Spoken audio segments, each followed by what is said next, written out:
श्रीगुरुभ्यो नमः। हरि ओम्।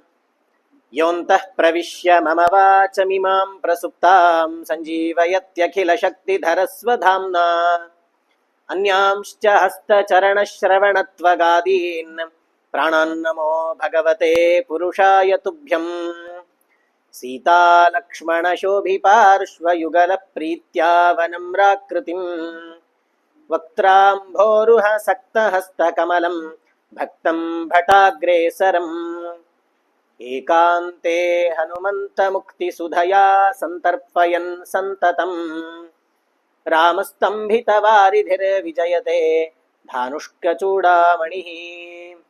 बुद्धिर्बलं यशोधैर्यं निर्भयत्वम् अरोगता अजाड्यं वाक्पटुत्वं च हनुमत्स्मरणात् भवेत्।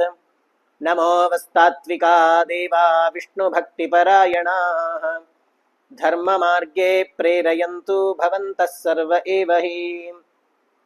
वाल्मीकेर्गौः पुनीयान्नो महीधरपदाश्रया यद्दुग्धमुपजीवन्ति कवयस्तरणका इव। तपस्वाध्याय शुश्रूषा कृष्णपूजारतं मुनिम् विश्वेशम् इष्टदं वन्दे परिव्राट् चक्रवर्तिनम्। आपादमौलिपर्यन्तं गुरूणामाकृतिं स्मरेत् तेन विघ्नाः प्रणश्यन्ति सिद्ध्यन्ति च मनोरथाः। श्रीगुरुभ्यो नमः। हरि ओम्। तपस्वाध्याय निरतं तपस्वी वाग्विदाम्बरम् नारदं परिपप्रच्छ वाल्मीकिर्मुनिपुङ्गवम्। ನಿನ್ನೆ ದಿವಸ ಭರತನನ್ನ ಕರೆತರಿಸಬೇಕಾಗಿದೆ. ಹಾಗಾಗಿ ವಸಿಷ್ಠರು ಯಾರಿಗೂ ರಾಜ ತೀರ್ಕೊಂಡ ವಿಷಯವನ್ನ ತಿಳಿಸಬಾರದು, ಹಾಗೆ ವಸಿಷ್ಠರ ಆಜ್ಞೆ ಆಗಿದೆ ಅಂತ ಹೇಳಿ ಭರತನನ್ನ ಅಕೇಕಯ ದೇಶದಿಂದ ಅಯೋಧ್ಯ ಪಟ್ಟಣಕ್ಕೆ ಕರ್ಕೊಂಡು ಬರಬೇಕು ಅಂತ ಹೇಳಿ ಶೀಘ್ರಗಾಮಿಗಳಾದಂತಹ 5 ದೂತರನ್ನ ಕಳಿಸಿಕೊಡ್ತಾರೆ. ಕಳಿಸಿಕೊಟ್ಟು ಅಲ್ಲಿ ಭರತನಿಗೆ ಕೆಲವು ದುಷ್ಟ ಶಕುನಗಳು ದುಸ್ವಪ್ನಗಳೆಲ್ಲ ಕಂಡು ಬರ್ತದೆ. ಅವಾಗಲೇ ಅವನಿಗೆ ಸಂಶಯ ಬರ್ತದೆ, ಏನೋ ನಡೀತಾ ಇದೆ ಅಂತ ಹೇಳಿ. ಅಲ್ಲಿಂದ ವಸಿಷ್ಠರು ಆದೇಶ ಮಾಡಿದ್ದಾರೆ ಬರಬೇಕಂತೆ ಅಂತ ಕೇಳಿದಾಗ ಆ ಸಂಶಯ ಯಾಕೋ ಇನ್ನಷ್ಟು ಹೆಚ್ಚುತ್ತಾ ಹೋಗ್ತದೆ. ಸ್ವಲ್ಪ ಗಡಿಬಿಡಿ ಮಾಡಿಕೊಂಡು ಭರತ ಶತ್ರುಘ್ನರು ಸೇನೆಯನ್ನ ನಿಧಾನಕ್ಕೆ ಬರ್ರಿ ಅಂತ ಹೇಳಿ ತಾವೆಲ್ಲ ಶೀಘ್ರವಾಗಿ ಅಯೋಧ್ಯೆಗೆ ಬರ್ತಾರೆ. ಅಯೋಧ್ಯೆಯಲ್ಲಿ ಮೊದಲಿದ್ದಂತೆ ಇಲ್ಲ, ಎಲ್ಲ ನಡೆದ ಅವಲಕ್ಷಣಗಳನ್ನು ನೋಡ್ತಾರೆ. ಅಂಥ ಸಂಪತ್ತು ಇರದಂತಹ ಆ ಅಯೋಧ್ಯೆಯನ್ನ ಪ್ರವೇಶ ಮಾಡಿ ಅಲ್ಲಿ ವಿಷಯ ಗೊತ್ತಾಗ್ತದೆ. ತನ್ನ ತಂದೆ ತೀರಿ ಹೋಗಿದ್ದಾನೆ, ರಾಮಚಂದ್ರ ಕಾಡಿಗೆ ಹೋಗಿದ್ದಾನೆ, ಇದೆಲ್ಲದಕ್ಕೂ ಕಾರಣ ನನ್ನ ತಾಯಿ ಅಂತ ಹೇಳಿ.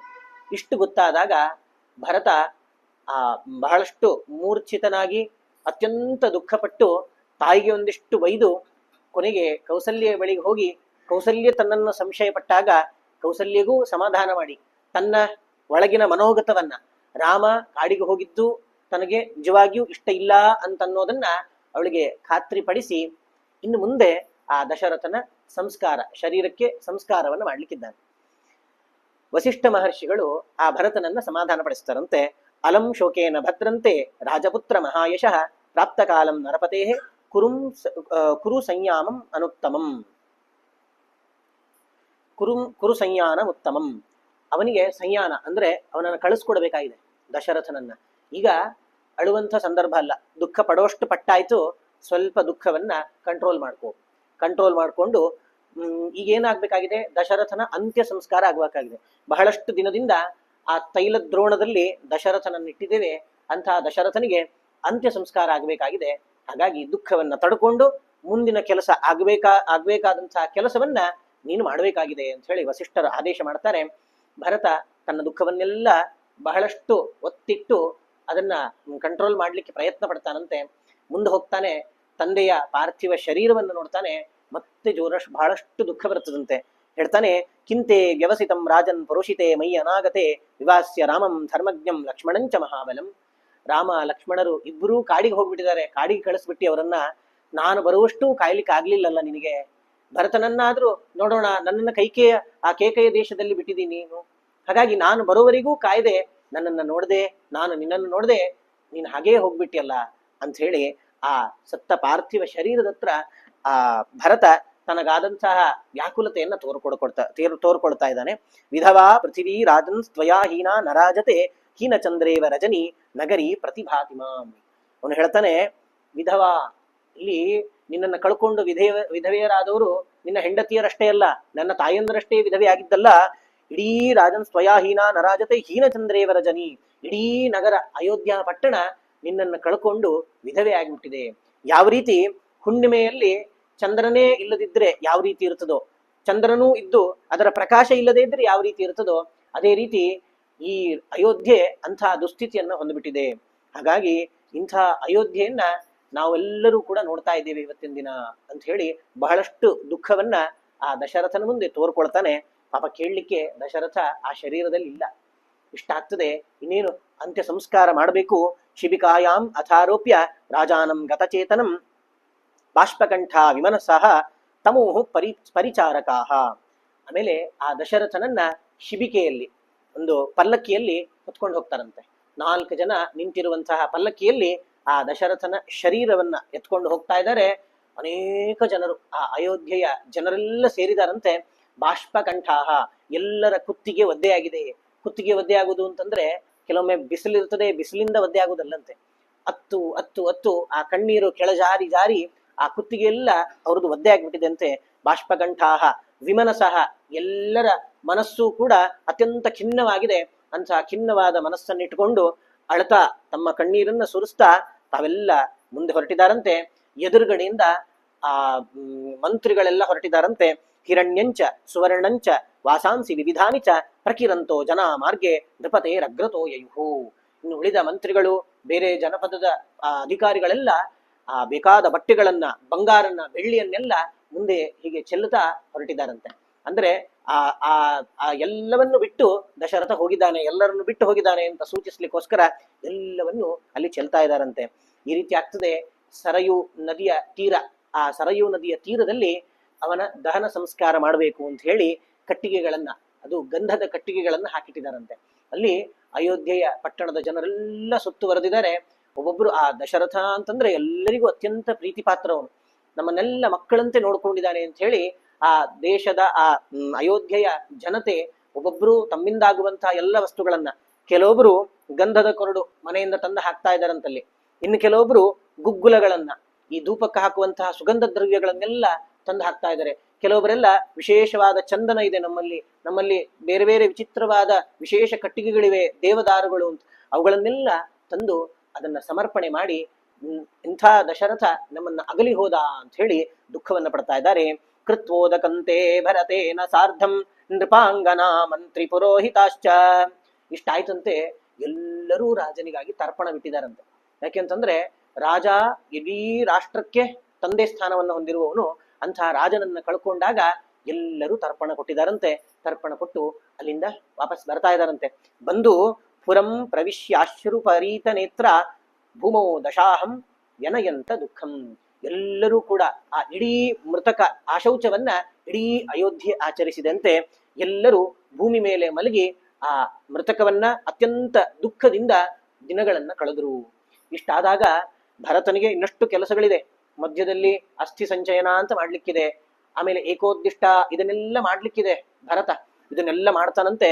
ಅವನು ಶ್ರಾದ್ದ ಮಾಡಬೇಕಾದ್ರೆ ಏನೆಲ್ಲ ದಾನ ಮಾಡಿದ ಅಂತ, ಬಹಳಷ್ಟು ಹಸುಗಳನ್ನ ದಾನ ಮಾಡಿದಂತೆ, ಸಿಕ್ಕವರಿಗೆಲ್ಲ ಬಂಗಾರ ದಾನ ಮಾಡಿದಂತೆ, ಬೆಳ್ಳಿಯನ್ನ ದಾನ ಮಾಡಿದ, ಎಲ್ಲವನ್ನು ಕೂಡ ದಾನ ಮಾಡ್ತಾ ಇದ್ದಾನೆ. ಒಟ್ಟು 14 ದಿನಗಳು ಕಳೆದಿದಂತೆ. 14 ದಿನಗಳು ಕಳೆದು ಆ ದಶರಥನಿಗೆ ತಾನು ಮೇಲೆ ಹೋಗ್ಲಿಕ್ಕೆ, ಮೇಲಿನ ಲೋಕಗಳಿಗೆ ಹೋಗ್ಲಿಕ್ಕೆ ಏನೆಲ್ಲ ಸಂಸ್ಕಾರಗಳಾಗ್ಬೇಕು, ಭಕ್ತಿಯಿಂದ ಶ್ರದ್ಧೆಯಿಂದ ಭರತ ಮತ್ತು ಶತ್ರುಘ್ನರು ಇಬ್ಬರೂ ಸೇರಿ ಆ ಕಾರ್ಯಗಳನ್ನ ಮಾಡಿದಾರಂತೆ. ಎಲ್ಲ ಮುಗಿದಿದೆ.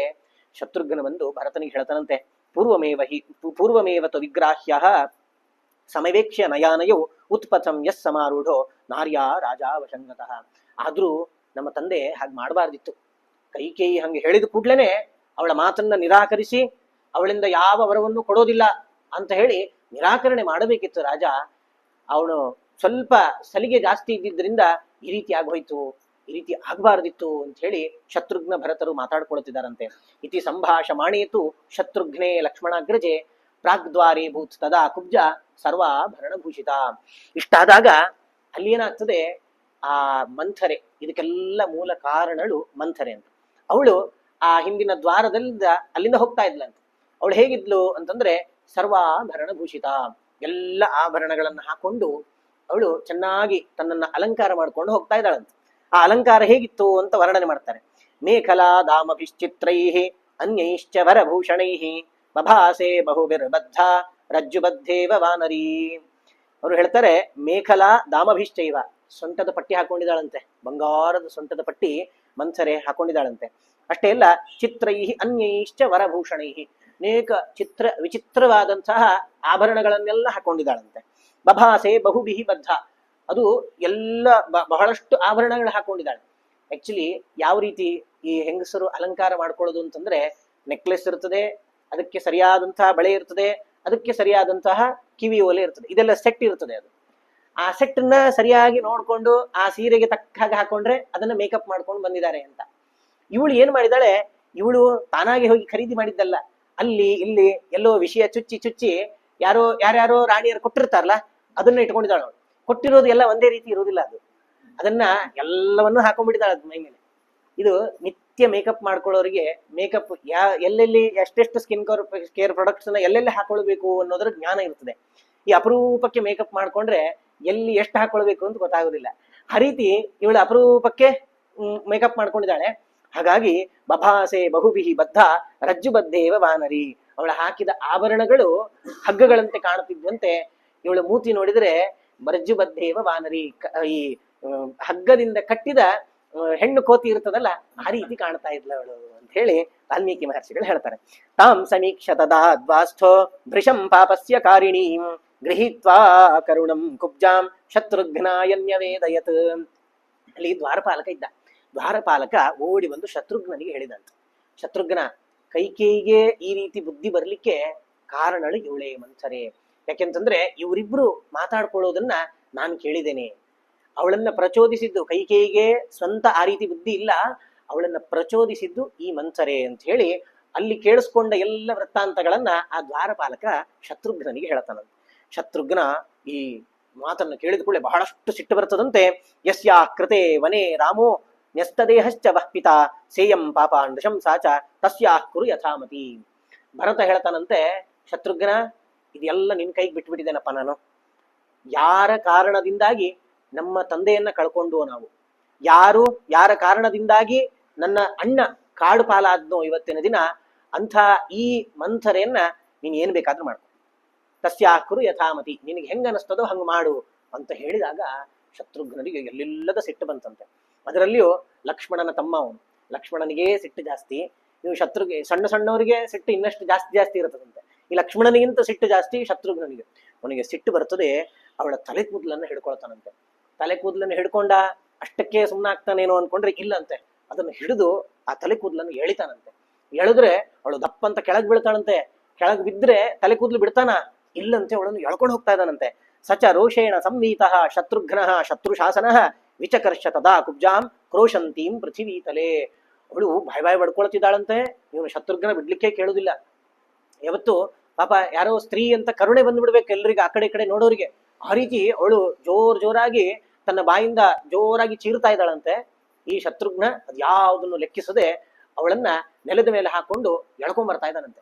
ಎಳ್ಕೊಂಡು ಬರ್ಬೇಕಾದ್ರೆ ಸ್ವಲ್ಪ ಹೊತ್ತು ಕಾಲಿಂದ ನಡೀತಾರೆ. ಇವನು ಎಳ್ಕೊಂಡು ಹೋಗೋದು ಸ್ಪೀಡ್ ಆಗ್ತಿದ್ದಂಗೆ ಕಾಲ್ನಡಿಗೆ ಸಾಕಾಗೋದಿಲ್ಲ, ಬಿದ್ದು ಬಿಡ್ತಾಳೆ. ಬಿದ್ದ ಮೇಲೆ ಅವಳನ್ನು ಎಳ್ಕೊಂಡು ಬರ್ತಾ ಇದ್ದಾನಂತೆ. ಎಳ್ಕೊಂಡು ಬರ್ಬೇಕಾದ್ರೆ ತಸ್ಯಾಂ ಹ್ಯಾಕೃಷ್ಯ ಮಾಣಾಯಾಂ ಮಂಥರಾಯಾಂ ತತಸ್ತತಃ ಚಿತ್ರಂ ಬಹುವಿಧಂ ಭಾಂಡಂ ಪೃಥಿವ್ಯಾಂ ತದ್ವ್ಯಶೀರ್ಯತ. ಪ್ಯಾಸೇಜ್ ಇದೆ, ಆ ರಾಜಭವನದ ಪ್ಯಾಸೇಜ್, ಅಲ್ಲಿಂದ ಎಳ್ಕೊಂಡು ಬರಬೇಕು. ಆ ಪ್ಯಾಸೇಜ್ ಅಂತಂದ್ರೆ ಓಡಾಡೋರಿಗೆ ಅಲ್ಲಿ ಏನಂದ್ರೆ ಸ್ವಲ್ಪ ಆಂಟಿಕ್ ಆದಂತಹ ಹಳೆ ಪಾತ್ರೆಗಳು ಅದನ್ನೆಲ್ಲ ಇಟ್ಟು ಅಲಂಕರಿಸಿರ್ತಾರೆ. ಇದೆಲ್ಲ ಹಿಂಗಿಟ್ಟಂಗೆ ಹಂಗಿಟ್ಟಾಗ ಏನಾಗ್ತದೆ, ಆ ಇವಳನ್ನ ಎಳ್ಕೊಂಡ್ ಬರೋ ಫೋರ್ಸಿಗೆ ಅವಳನ್ನ ಹಿಂಗೆ ಉರುಳಾಡಿಸಿ ಎಳ್ಕೊಂಡ್ ಬರ್ತಾ ಇದ್ದಾನೆ. ಅವಳ ಕೈ ಕಾಲು ತಾಕಿ ಆ ಪಾತ್ರೆಗಳೆಲ್ಲ ಬೀಳ್ತಾ ಇದ್ದಾನೆ. ಎಷ್ಟೋ ಪಾತ್ರೆಗಳು ಪಾಪ ಅವಳ ಮೈ ಮೇಲೆ ಬಿದ್ದಿವೆ, ಮಂಥರೆ ಮೈ ಮೇಲೆ. ಈ ರೀತಿ ಬಹಳಷ್ಟು ದುಃಖ ಪಡ್ತಾ ಇದ್ದಾಳೆ. ಎಳ್ಕೊಂಡು ಬರ್ತಾ ಇರುವಾಗ್ಲೇ ಎದುರುಗಡೆ ಕೈಕೇಯಿ ಬರ್ತಾಳಂತೆ. ಕೈಕೇಯಿ ಬಂದ್ರೆ ಅವಳನ್ನ ಲೆಕ್ಕಿಸದೆ ಅವಳನ್ನ ಕಣ್ಣು ಹಾಯಿಸಿಯೂ ನೋಡದೆ ಅಲ್ಲಿಂದ ಅವಳನ್ನು ಎಳ್ಕೊಂಡೇ ಹೋಗ್ತಾನಂತೆ. ಕೈಕೇಯಿಗೆ ಹೆದರಿಕೆ ಜೋರಾಗ್ತದೆ. ಓಡಿ ಹೋಗಿ ಭರತನನ್ನ ನೀನೇ ಕಾಪಾಡ್ಬೇಕಪ್ಪ, ಏನಾದ್ರೂ ಮಾಡಿಬಿಡ್ತಾನ ಅವನು ಅಂತ ಹೇಳಿ ಭರತ ಕೇಳ್ತಾನಂತೆ. ತಂ ಪ್ರೇಕ್ಷ್ಯ ಭರತ ಕ್ರುದ್ಧಂ ಶತ್ರುಘ್ನಂ ಇದಮಬ್ರವೀತ್ ಅವಧ್ಯ ಸರ್ವಭೂತಾನಾಂ ಪ್ರಮದಾಹ ಕ್ಷಾಮ್ಯತಾಮಿತಿ. ಅಲ್ಲೋ ಏನ್ ಮಾಡ್ತಿದ್ದಿ ಈಗ? ಇಲ್ಲ ನಾ ಕೊಂದ್ಬಿಡ್ತೇನೆ ಇವಳನ್ನ, ಶತ್ರುಘ್ನ. ಅದಕ್ಕೆ ತಡಿ ಹಂಗ್ ಮಾಡ್ಬೇಡ. ಅವಧ್ಯಾಹ ಸರ್ವಭೂತಾನಾಂ ಪ್ರಮದಾಹ ಕ್ಷಾಮ್ಯತಾಮಿತಿ. ಈ ಸ್ತ್ರೀಯರು ಅಂತಂದ್ರೆ ಅವರನ್ನ ನಾವು ಕ್ಷಮಿಸ್ಬೇಕು, ಬೇಡ ಅಂತ. ಅಷ್ಟೇ ಅಲ್ಲ, ನನಗೆ ಬಹಳಷ್ಟು ಸಿಟ್ಟು ಬರ್ತಾ ಇದೆ. ಈಗ ನಿನ್ನ ಜಾಗದಲ್ಲಿ ಇದ್ರೆ ನಾನು ಅದನ್ನೇ ಮಾಡ್ತಿದ್ದೆ, ಆದ್ರೆ ಒಂದು ಕಾರಣಕ್ಕೆ ಅವಳನ್ನ ಕೊಲ್ಲದೆ ಬಿಡ್ಬೇಕಾಗಿದೆ. ನಾನು ಅಷ್ಟೇ, ನೀನು ಅಷ್ಟೇ. ಯಾಕೆ ಗೊತ್ತಾ? ಇಮಾಮಪಿ ಹತಾಂ ಕುಬ್ಜಾಂ ಯದಿ ಜಾನಾತಿ ರಾಘವ ತ್ವಾಂಚ ಮಾಂಚ ಇವ ಧರ್ಮಾತ್ಮ ನಾಭಿಭಾಷಿಷ್ಯತೆ ಧ್ರುವಂ. ಒಂದು ವೇಳೆ ಈ ಮಂಥರೆಯನ್ನ ನೀನೋ ನಾನೋ ಇಬ್ಬರು ಯಾರೋ ಕೊಂದು ಬಿಟ್ವಿ ಅಂತಾದ್ರೆ ನಾಳೆ ಏನಾಗ್ತದೆ ಗೊತ್ತಾ? 14 ವರ್ಷ ವನವಾಸ ಮುಗಿಸಿ ರಾಮಚಂದ್ರ ಬರ್ತಾನೆ. ಬಂದ್ರೆ ಎಲ್ಲ ಅಯೋಧ್ಯೆ ಜನರನ್ನ ಮಾತಾಡಿಸ್ತಾನೆ, ತಾಯಂದ್ರನ್ನ ಮಾತಾಡಿಸ್ತಾನೆ, ಕೈಕೇಯಿಯನ್ನ ಬೇಕಾದ್ರೂ ಮಾತಾಡಿಸ್ತಾನೆ. ಆದ್ರೆ ನಮ್ಮಿಬ್ಬರನ್ನ ಮಾತಾಡಿಸೋದಿಲ್ಲ. ಯಾಕೆ? ಸ್ತ್ರೀ ಹತ್ಯೆಯನ್ನು ಮಾಡಿದಿರಿ ನೀವು ಅಂತ ಹೇಳಿ ನಮ್ಮಿಬ್ಬರನ್ನ ಮಾತಾಡಿಸದೆ ಬಿಟ್ಟು ಬಿಡ್ತಾನೆ. ಹಾಗಾದ್ರೆ ರಾಮನ ಪ್ರೀತಿ ನಮ್ಮ ಮೇಲೆ ಹಾಗೆ ಇರ್ಬೇಕಲ್ಲ, ಬಿಟ್ಟು ಬಿಡ ಹೋಗ್ಲಿ ಅಂತ ಹೇಳಿದಾಗ ಶತ್ರುಘ್ನಿಗೆ ಬೇರೆ ಕಾರಣಗಳಿಲ್ಲ, ಅವಳನ್ನು ಬಿಟ್ಟು ಬಿಡ್ತಾನವನು ಅಂತ. ಹಾಗಾದ್ರೆ ಶತ್ರುಘ್ನಿಗೆ ಅಷ್ಟು ಸಿಟ್ಟು ಬಂದಿತ್ತು. ಇಷ್ಟ ಆಗ್ತದೆ. ಮರುದಿನ ಬೆಳಿಗ್ಗೆ ಒಂದು ಸಭೆ ಸೇರ್ತಾರೆ ಎಲ್ರು. ಸಭೆಗೆ ಆ ಭರತನಿಗೆ ರಾಜ್ಯಾಭಿಷೇಕ ಮಾಡಬೇಕು ಅಂತ ಹೇಳಿ ಕಲಶದಲ್ಲಿ ನೀರು ತುಂಬಿ ಅದಕ್ಕೆ ಬೇಕಾದ ಪೂಜೆಗಳನ್ನ ಆಚರಿಸಿ ಎಲ್ಲ ರೆಡಿಯಾಗಿ ಕೂತಿದ್ದಾರೆ. ಸಭೆಗೆ ಎಲ್ಲರೂ ಪ್ರವೇಶ ಮಾಡ್ತಾರೆ. ಅಲ್ಲಿದ್ದ ಮಂತ್ರಿಗಳು ಇವನಿಗೆ ಭರತನಿಗೆ ಹೇಳ್ತಾರೆ, ಗತೋ ದಶರಥ ಸ್ವರ್ಗಂ ಯೋನೋ ಗುರುತರೋ ಗುರುಹು ತ್ವಮದ್ಯ ಭವನೋ ರಾಜ ರಾಜಪುತ್ರೋ ಮಹಾಯಶಃ. ದಶರಥ ಈಗಾಗಲೇ ಸ್ವರ್ಗವಾಸಿ ಆಗಿದೆ. ಈ ರಾಜ್ಯಕ್ಕೆ ಯಾರೂ ರಾಜರಿಲ್ಲ. ಅಷ್ಟೇ ಅಲ್ಲ, ದಶರಥ ತಾನು ಸಾಯಬೇಕಾದ್ರೆ ಹೇಳಿ ಹೋಗಿದ್ದಾನೆ, ಈ ರಾಜ್ಯವನ್ನ ಭರತ ಅನುಶಾಸನೆ ಮಾಡ್ಲಿ, ರಾಮ ಬಂದ ಮೇಲೆ ರಾಮನಿಗೆ ಕೊಡ್ಲಿ ಅನ್ನೋ ಮಾತನ್ನ ಹೇಳಿದಾನೆ. ಹಾಗಾಗಿ ನೀನು ಈ ರಾಜ್ಯವನ್ನ ಗ್ರಹಣೆ ಮಾಡಬೇಕು ಅಂತ ಹೇಳಿದಾಗ ಭರತ ತಾನು ಕೈ ಮುಗಿದು ಅಲ್ಲಿದ್ದ ಆ ಅಭಿಷೇಕಕ್ಕಾಗಿಟ್ಟ ಕಲಶಗಳನ್ನೆಲ್ಲ ಪ್ರದಕ್ಷಿಣೆ ಬರ್ತಾ ಇದ್ದಾನಂತಿಗೆ. ಪ್ರದಕ್ಷಿಣೆ ಬಂದು ಅಲ್ಲಿದ್ದ ಜನರೆಲ್ಲ ನೋಡ್ತಾ ಇದ್ದಾರೆ. ಈ ಪ್ರದಕ್ಷಿಣೆ ಬಂದು ತಾನು ರಾಜ್ಯವನ್ನ ಸ್ವೀಕಾರ ಮಾಡ್ತಾನೆ ಅಂತ ಹೇಳಿ ಎಲ್ಲರೂ ಅನ್ಕೊಳ್ತಾ ಇದ್ದಾರೆ. ಅವನು ಪ್ರದಕ್ಷಿಣೆ ಬಂದು ಸ್ವಲ್ಪ ಮೈಕ್ ತಗೊಂಡು ಮಾತಾಡ್ತಾನಂತೆ. ಅಲ್ಲಿದ್ದ ಜನರನ್ನು ಉದ್ದೇಶಿಸಿ ತಾನು ಹೇಳಲಿಕ್ಕೆ ಪ್ರಾರಂಭ ಮಾಡ್ತಾನೆ. ಜ್ಯೇಷ್ಠಸ್ಯ ರಾಜತಾ ನಿತ್ಯಂ ಉಚಿತಾ ಹಿ ಕುಲಸ್ಯನಃ ನೈವಂ ಭವಂತೋ ಮಾಂ ವಕ್ತುಂ ಅರ್ಹಂತಿ ಕುಶಲಾ ಜನಾಃ. ನೀವೆಲ್ಲರೂ ಬುದ್ಧಿವಂತರು ಅಂತ ನನಗೆ ಗೊತ್ತಿದೆ. ಆ ಬುದ್ಧಿವಂತಿಕೆಯನ್ನ ಇಲ್ಲಿ ಪ್ರಕಟಪಡಿಸ್ಬೇಕು ಅಂತಾದ್ರೆ ನೀವು ನನ್ನನ್ನ ರಾಜ ಆಗಬೇಕು ಅಂತ ಒತ್ತಾಯವನ್ನ ಮಾಡಬಾರದು. ಯಾಕೆ? ನಮ್ಮ ಕುಲ ಜ್ಯೇಷ್ಠಸ್ಯ ರಾಜತಾ ನಿತ್ಯಂ. ಒಬ್ಬ ಹಿರಿಯ ಇರಬೇಕಾದ್ರೆ, ಹಿರಿಯ ಒಬ್ಬ ಬದುಕಿರ್ಬೇಕಾದ್ರೆ ಅವನನ್ನ ಬಿಟ್ಟು ಕಿರಿಯ ರಾಜ್ಯ ಆಳೋದು ಅಂತ ನಮ್ಮ ಇಡೀ ಇಕ್ಷ್ವಾಕು ಕುಲದಲ್ಲಿ ಎಲ್ಲಿಯೂ ಕೂಡ ಕಂಡಿಲ್ಲ. ಹಾಗಾಗಿ ರಾಮ ಇದ್ದಾನೆ, ಹಾಗಾಗಿ ರಾಮನೇ ರಾಜ್ಯವನ್ನ ಆಳ್ತಾನೆ.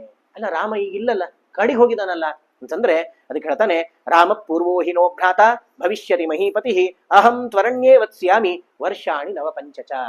ನಾನು ಹೋಗಿ ರಾಮಚಂದ್ರನನ್ನ ಕರ್ಕೊಂಡು ಬರ್ತೇನೆ. ಏನ್ ಮಾಡ್ತೇನೆ ಗೊತ್ತಾ? ನನ್ನ ಅಣ್ಣ ರಾಮಚಂದ್ರ ಅಲ್ಲ, ಆ ರಾಮಚಂದ್ರನನ್ನ ಈ ರಾಜ್ಯದಲ್ಲಿ ಕೂಡಿಸ್ತೇನೆ ನಾನು. ರಾಮಚಂದ್ರ ರಾಜ್ಯವನ್ನ ಆಳ್ಬೇಕು, ತಂದೆಯ ಮಾತಿದೆ, ತಂದೆಯ ಮಾತನ್ನು ಉಳಿಸ್ಬೇಕು. ಏನು ಅಂತ? ಕಾಡಿಗೆ ಹೋಗ್ಬೇಕು ಅಂತಲ್ಲ, ಆ ಮಾತನ್ನ ನಾನು ತಗೊಳ್ತೇನೆ. ನಾವು ಸ್ವಲ್ಪ ಎಕ್ಸ್ಚೇಂಜ್ ಮಾಡ್ಕೊಳ್ತೀವಿ. ಕಾಡಿಗೆ ಹೋಗೋದನ್ನ ನಾನು ತಗೊಳ್ತೇನೆ, ರಾಮಚಂದ್ರ ಈ ನಾಡಲ್ಲಿ ಇರಬೇಕು ಅಂತ ಹೇಳಿ ಸಂಕಲ್ಪ ಮಾಡ್ತಾನಂತೆ. ಯುಜ್ಯತಾಂ ಮಹತಿ ಸೇನಾ. ಯಾರು ಏನು ಮಾತಾಡ್ಲಿಕ್ಕಿಲ್ಲ. ರಾಜ ಆಗ್ಬೇಕು ಅನ್ನೋದನ್ನ ಬಿಟ್ಟು ಬೇರೆ ಏನಾದ್ರೂ ಮಾತಾಡ್ತಿರಾದ್ರೆ ಮಾತಾಡ್ರಿ ಅಂತ ಖಡಾಖಂಡಿತವಾಗಿ ಭರತ ನಿರಾಕರಣೆ ಮಾಡಿಬಿಟ್ಟ. ಯಾರು ಮಾತಾಡ್ಲಿಕ್ಕೆ ಬರ್ಲಿಲ್ಲಂತೆ. ಆದೇಶ ಮಾಡ್ತಾನವನು, ಯುಜ್ಯತಾಂ ಮಹತಿ ಸೇನಾ ಚತುರಂಗ ಬಲ ಮಹಾಬಲ ಅನೈಷ್ಯಾಮ್ಯಹಂ ಜ್ಯೇಷ್ಠಂ ಭ್ರಾತರಂ ರಾಘವಂ ಮನಾತ್. ಹಾಗಾದ್ರೆ ಚತುರಂಗ ಸೇನೆಯನ್ನ ರೆಡಿ ಮಾಡಿ, ನಾನು ಇಲ್ಲಿಂದ ಕಾಡಿಗೆ ಹೋಗ್ಬೇಕು. ಕಾಡಿಗೆ ಹೋಗಿ ನನ್ನ ಹಿರಿಯನಾದಂತಹ ಅಣ್ಣನಾದಂತಹ ಆ ರಾಮಚಂದ್ರನನ್ನ ನಾನು ವಾಪಸ್ ಇಲ್ಲಿಗೆ ಕರ್ಕೊಂಡು ಬರ್ತೇನೆ. ಹಾಗಾಗಿ ಸೇನೆಯನ್ನ ರೆಡಿ ಮಾಡ್ರಿ ಅಂತ ಹೇಳ್ತಾನಂತೆ. ನ ಸಕಾಮಾಂ ಕರಿಷ್ಯಾಮಿ ಸ್ವಾಮಿ ಮಾಂ ಮಾತೃಗಂಧಿನಿ ವನೇ ವತ್ಸ್ಯಾಮ್ಯಹಂ ದುರ್ಗೆ ರಾಮೋ ರಾಜ ಭವಿಷ್ಯತಿ. ನಾನು ಎಂದೂ ಕೂಡ ನನ್ನ ಈ ತಾಯಿಯಾದಂತಹ ಕೈಕೇಯಿಯ ಮಾತು ಸತ್ಯ ಆಗುವಂತೆ ಮಾಡೋದಿಲ್ಲ. ರಾಮ ಕಾಡಿಗೆ ಹೋಗ್ಬೇಕು, ನಾನು ರಾಜ ಆಗ್ಬೇಕು ಅಂತಲ್ಲ, ಎರಡೂ ಮಾತು ಸತ್ಯ ಆಗ್ಬಾರ್ದು. ರಾಮ ಕಾಡಿಗೂ ಹೋಗೋದಿಲ್ಲ, ನಾನು ರಾಜನೂ ಆಗೋದಿಲ್ಲ. ಈ ಮಾತನ್ನ ನಾನು ಸತ್ಯ ಮಾಡೋದಿಲ್ಲ ಅಂತ ಹೇಳಿ ಸ್ವಾಮಿ ಮಾಂ ಮಾತೃಗಂಧಿನಿ, ಮಾತೃಗಂಧಿನಿ ಅಂತ ಶಬ್ದ ಪ್ರಯೋಗ ಮಾಡ್ತಾನೆ. ಅಂದ್ರೆ ತಾಯಿಯ ವಾಸನೆ ಅಷ್ಟೇ ಉಳಿದಿದೆ, ಇನ್ನೇನು ಇಲ್ಲ. ತಾಯಿ ಅನ್ಲಿಕ್ಕೆ ಏನು ಒಂದು ಹೃದಯ ಬೇಕಲ್ಲ, ಆ ಹೃದಯವಂತಿಕೆ ಆ ಕೈಕೇಯಿಯಲ್ಲಿ ಏನು ಉಳಿದಿಲ್ಲ. ಹಾಗಾಗಿ ಮಾತೃಗಂಧಿನಿ ಅಂತ. ಕೆಲವು ಹಣ್ಣುಗಳು ಸ್ಮೆಲ್ ನೋಡಿದ್ರೆ ಬಹಳಷ್ಟು ಚೆನ್ನಾಗಿ ವಾಸನೆ ಬರ್ತದೆ, ಮಾವಿನ ಹಣ್ಣು ಎಲ್ಲ. ತೆಗೆದು ನೋಡಿದ್ರೆ ಏನೋ ಕೊಳತೋಗಿರ್ತದೆ. ಆ ರೀತಿ ನೀನು ನೋಡ್ಲಿಕ್ಕಷ್ಟೇ ತಾಯಿ ತಾಯಿ ಅಂತ ಕಾಣ್ತೀನಿ ನೀನು, ಆದರೆ ತಾಯಿತನದ ಯಾವ ಭಾವವೂ ನಿನ್ನ ಒಳಗಿಲ್ಲ. ಹಾಗಾಗಿ ವಾಲ್ಮೀಕಿ ಮಹರ್ಷಿಗಳು ಮಾತೃಗಂಧಿನಿ ಅನ್ನೋ ಶಬ್ದ ಪ್ರಯೋಗವನ್ನು ಮಾಡ್ತಾರೆ. ಅದರಿಂದ ನಾನು ಎಂದೂ ಕೂಡ ನಿನ್ನ ಇಷ್ಟಾರ್ಥ ಸಿದ್ಧಿ ಆಗುವಂಗೆ ನಾನು ಮಾಡೋದಿಲ್ಲ ಅಂತ ಹೇಳಿ, ಊಚುಸ್ತೆ ವಚನಮಿದಂ ನಿಶಮ್ಯ ಹೃಷ್ಟಾಃ ಸಾಮಾತ್ಯಾ ಸಪರಿಷದೋ ವಿಯಾತ ಶೋಕಾಃ ಪಂಥಾನಂ ನರವರ ಭಕ್ತಿ ಮಾಂಜನಶ್ಚ ಯಾದಿಷ್ಟಸ್ತವ ವಚನಾಚ್ಚ ಶಿಲ್ಪಿ ವರ್ಗಃ.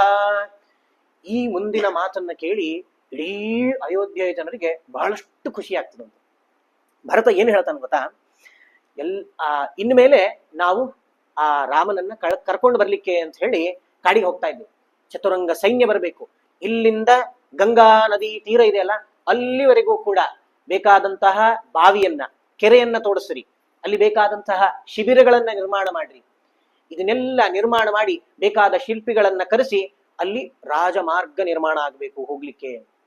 ಯಾಕೆ ಅಂದ್ರೆ ಭರತ ಹೋಗ್ಲಿಕ್ಕೆ ಇಷ್ಟೆಲ್ಲ ಮಾಡ್ಬೇಕೇನು ಅಂತಂದ್ರೆ, ಇಲ್ಲಂತೆ ನಾನೊಬ್ಬನೇ ಹೋಗುದಿಲ್ಲ, ನಿಮ್ಮನ್ನೆಲ್ಲರನ್ನೂ ಕರ್ಕೊಂಡು ಹೋಗ್ತೇನೆ ನಾನು ಅಂದಾಗ ಎಲ್ಲರಿಗೂ ಬಹಳಷ್ಟು ಖುಷಿ ಆಯ್ತಂತೆ. ರಾಮಚಂದ್ರ ಯಾರು ಬರ್ಬೇಡ್ರಿ ಬರ್ಬೇಡ್ರಿ ಅಂತ ನಮ್ಮನ್ನ ಇಲ್ಲೇ ಬಿಟ್ಟು ಹೋದ, ಭರತ ನಮ್ಮನ್ನೆಲ್ಲರನ್ನೂ ರಾಮಚಂದ್ರನ ಹತ್ರ ಕರ್ಕೊಂಡು ಹೋಗ್ತಿದ್ದಾನೆ ಅಂತ ಹೇಳಿ ಬಹಳಷ್ಟು ಆನಂದ ಪಟ್ರಂತೆ. ನಾವು ರಾಜ್ಯಾಭಿಷೇಕ ಸಂದರ್ಭವನ್ನ ನೋಡಿದ್ವಿ. ನಾವು ರಾಜ್ಯಾಭಿಷೇಕ ಆಗಬೇಕಾದ್ರೆ ಆ ರಾತ್ರಿ ಹೆಂಗಿತ್ತು, ಎಲ್ಲ ಅಯೋಧ್ಯೆಯ ಜನರು ನಾಳೆ ನನಗೇ ಈ ರಾಜ್ಯಾಭಿಷೇಕ ಮಾಡ್ತಾರೆ ಅನ್ನೋ ರೀತಿಯಲ್ಲಿ ಎಲ್ಲರೂ ಹುಮ್ಮಸ್ಸಿನಿಂದ ಕೆಲಸ ಮಾಡಿ ಆ ಅಯೋಧ್ಯೆಯನ್ನ ಅಲಂಕಾರ ಪಡಿಸಿದ್ರಲ್ಲ, ಅದೇ ರೀತಿ ಅವತ್ತಿನ ದಿನ ರಾತ್ರಿ ಎಲ್ಲರೂ ಜಾಗರಣೆ ಮಾಡಿ ಆ ರೋಡನ್ನೆಲ್ಲ ಕ್ಲೀನ್ ಮಾಡೋದಂತೆ, ಅಲ್ಲಿದ್ದ ಗಿಡ ಬಳ್ಳಿಗಳನ್ನೆಲ್ಲ ಕಿತ್ತು ಒಂದು ಮಾರ್ಗ ತಯಾರಿಸೋದಂತೆ, ಅಲ್ಲಿದ್ದ ಶಿಲ್ಪಿಗಳನ್ನೆಲ್ಲ ಕರೆಸಿ ಅಲ್ಲಿ ಬಾವಿಗಳನ್ನ ತೋಡಿಸಿ ಕೆರೆಗಳನ್ನ ಮಾಡಿ ಅಲ್ಲಿ ಬೇಕಾದ ಎಲ್ಲ ವ್ಯವಸ್ಥೆಗಳನ್ನ ಅಲ್ಲಿ ಮಾಡ್ತಾ ಇದ್ದಾರೆ. ಬೆಳಕಾಗ್ತದೆ. ವಸಿಷ್ಠರು ಸ್ವಲ್ಪ ಕನ್ವಿನ್ಸ್ ಮಾಡೋಣ ಅಂತ ಭರತನನ್ನ ಟ್ರೈ ಮಾಡ್ತಾರ ಅವರು. ಆದ್ರೆ ಭರತ ಅವರನ್ನ ಪ್ರೀತಿಯಿಂದ ನಿರಾಕರಣೆ ಮಾಡಿಬಿಡ್ತಾನೆ. ದಯವಿಟ್ಟು ವಸಿಷ್ಠರೇ, ನೀವು ಕಾಡಿಗೆ ಹೋಗಿ ರಾಮನನ್ನ ಕರ್ಕೊಂಡ್ ಬರಬೇಡ, ನೀನು ರಾಜನಾಗು ಅನ್ನೋ ಮಾತನ್ನ ಬಿಟ್ಟು ಬೇರೆ ಏನಾದ್ರೂ ಇದ್ರೆ ಇದಕ್ಕೆ ಬೇಕಾದ ಸಲಹೆಗಳನ್ನ ಕೊಡ್ರಿ ಅಂತ ಹೇಳಿ ಭರತ ಹೇಳ್ತಾನೆ. ಅಲ್ಲಿಂದ ಹೊರಡ್ತಾರಂತೆ. ಸಮಾತೃಕಂಚ ಭರತಂ ನಿರ್ಯಾಂತಂ ಪರಿವಾರ್ಯತೆ ಪೌರಾ ಸರ್ವೇ ಪ್ರಭಂ ಜಗ್ಮುರ್ ನಿಮ್ನಮಾಪ ಇವ ಸ್ವಯಂ. ಎಲ್ಲ ತಾಯಿಯಂದರನ್ನ ಕರ್ಕೊಂಡು ಹೋಗ್ತಾ ಇದ್ದಾರಂತೆ. ಅಲ್ಲಿದ್ದ ಪುರೋಹಿತರು ವಸಿಷ್ಠರು ಎಲ್ಲರೂ ನಾವು ಬರ್ತೀವಿ ಅಂತ ಹೊರಟ್ರಂತೆ. ಅಷ್ಟಾದಾಗ ಇಡೀ ಅಯೋಧ್ಯೆಯ ಜನರೂ ಕೂಡ ಆ ಭರತನನ್ನ ಹಿಂಬಾಲಿಸಿ ಹೊರಟ್ರಂತೆ. ಏನಾಗ್ತದೆ, ಮೊದಲನೇ ತೀರ ಈ ನೀರು ಹರಿತದೆ. ನೀರು ಹರಿಬೇಕಾದ್ರೆ ಒಂದು ಮಣ್ಣಿರೋ ಜಾಗಕ್ಕೆ ಸಣ್ಣದಾಗಿ ಹರಿತಾ ಬರ್ತದೆ. ಆ ಮೊದಲನೇ ತೀರವನ್ನ ಹಿಂಬಾಲಿಸಿ ಹಿಂಬಾಲಿಸಿ ಬೇರೆ ಎಲ್ಲ ನೀರಿನ ಝರಿ ಹರ್ಕೊಂಡು ಹೋಗ್ತದೆ. ಅದೇ ರೀತಿ ಈ ಭರತನನ್ನ ಹಿಂಬಾಲಿಸಿ ಇಡೀ ಅಯೋಧ್ಯೆ ಕಾಡಿನತ್ತ ಸಾಗಿದೆ ಅಂತೆ. ಅಬಲಾ ಅಪಿಬಾಲಾಶ್ಚ ವೃದ್ಧಾಶ್ಚ ಕಿಮುತಾಪರೆ ಅಹಂ ಪ್ರಾಗಿತ್ಯ ಉಪಾಜಗ್ಮು ರಾಮಪಾದ ದಿದೃಕ್ಷಯ. ಹಿಂದೆ ಹೆಂಡತಿ ಮಕ್ಕಳು ನಾವು ಬರ್ಲಿಕ್ಕೆ ಆಗುದಿಲ್ಲ ಕಾಡಿಗೆ. ಯಾಕೆ ಅಂತಂದ್ರೆ ಕಾಡಲ್ಲಿ ಮಕ್ಕಳನ್ನ ನೋಡ್ಕೊಳ್ಳಿಕ್ಕೆಲ್ಲ ವ್ಯವಸ್ಥೆ ಇರುವುದಿಲ್ಲ, ನೀವು ಗಂಡಷ್ಟೇ ಹೋಗ್ರಿ ಅಂತ ಹೇಳಿದ್ರು. ಈಗ ಹಂಗಲ್ಲಂತೆ. ಅಬಲಾ ಅಪಿಬಾಲಾಶ್ಚ, ಸ್ತ್ರೀಯರು ಬಾಲಕರು ಎಲ್ಲರನ್ನೂ ಕರ್ಕೊಂಡೇ ಹೊರಟಿದ್ದಾರೆ. ಯಾಕೆ, ಭರತ ನಮಗೆಲ್ಲ ಬೇಕಾದ ಫೆಸಿಲಿಟಿ ಮಾಡಿಸ್ಬಿಟ್ಟಿದ್ದಾನಲ್ಲಿ.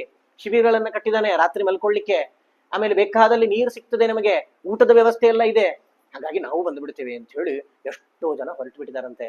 ದೊಡ್ಡ ಸಾಗರದಷ್ಟು ಜನ ಆ ಭರತನನ್ನ ಹಿಂಬಾಲಿಸಿ ಹೊರಟಿದ್ದಾರೆ.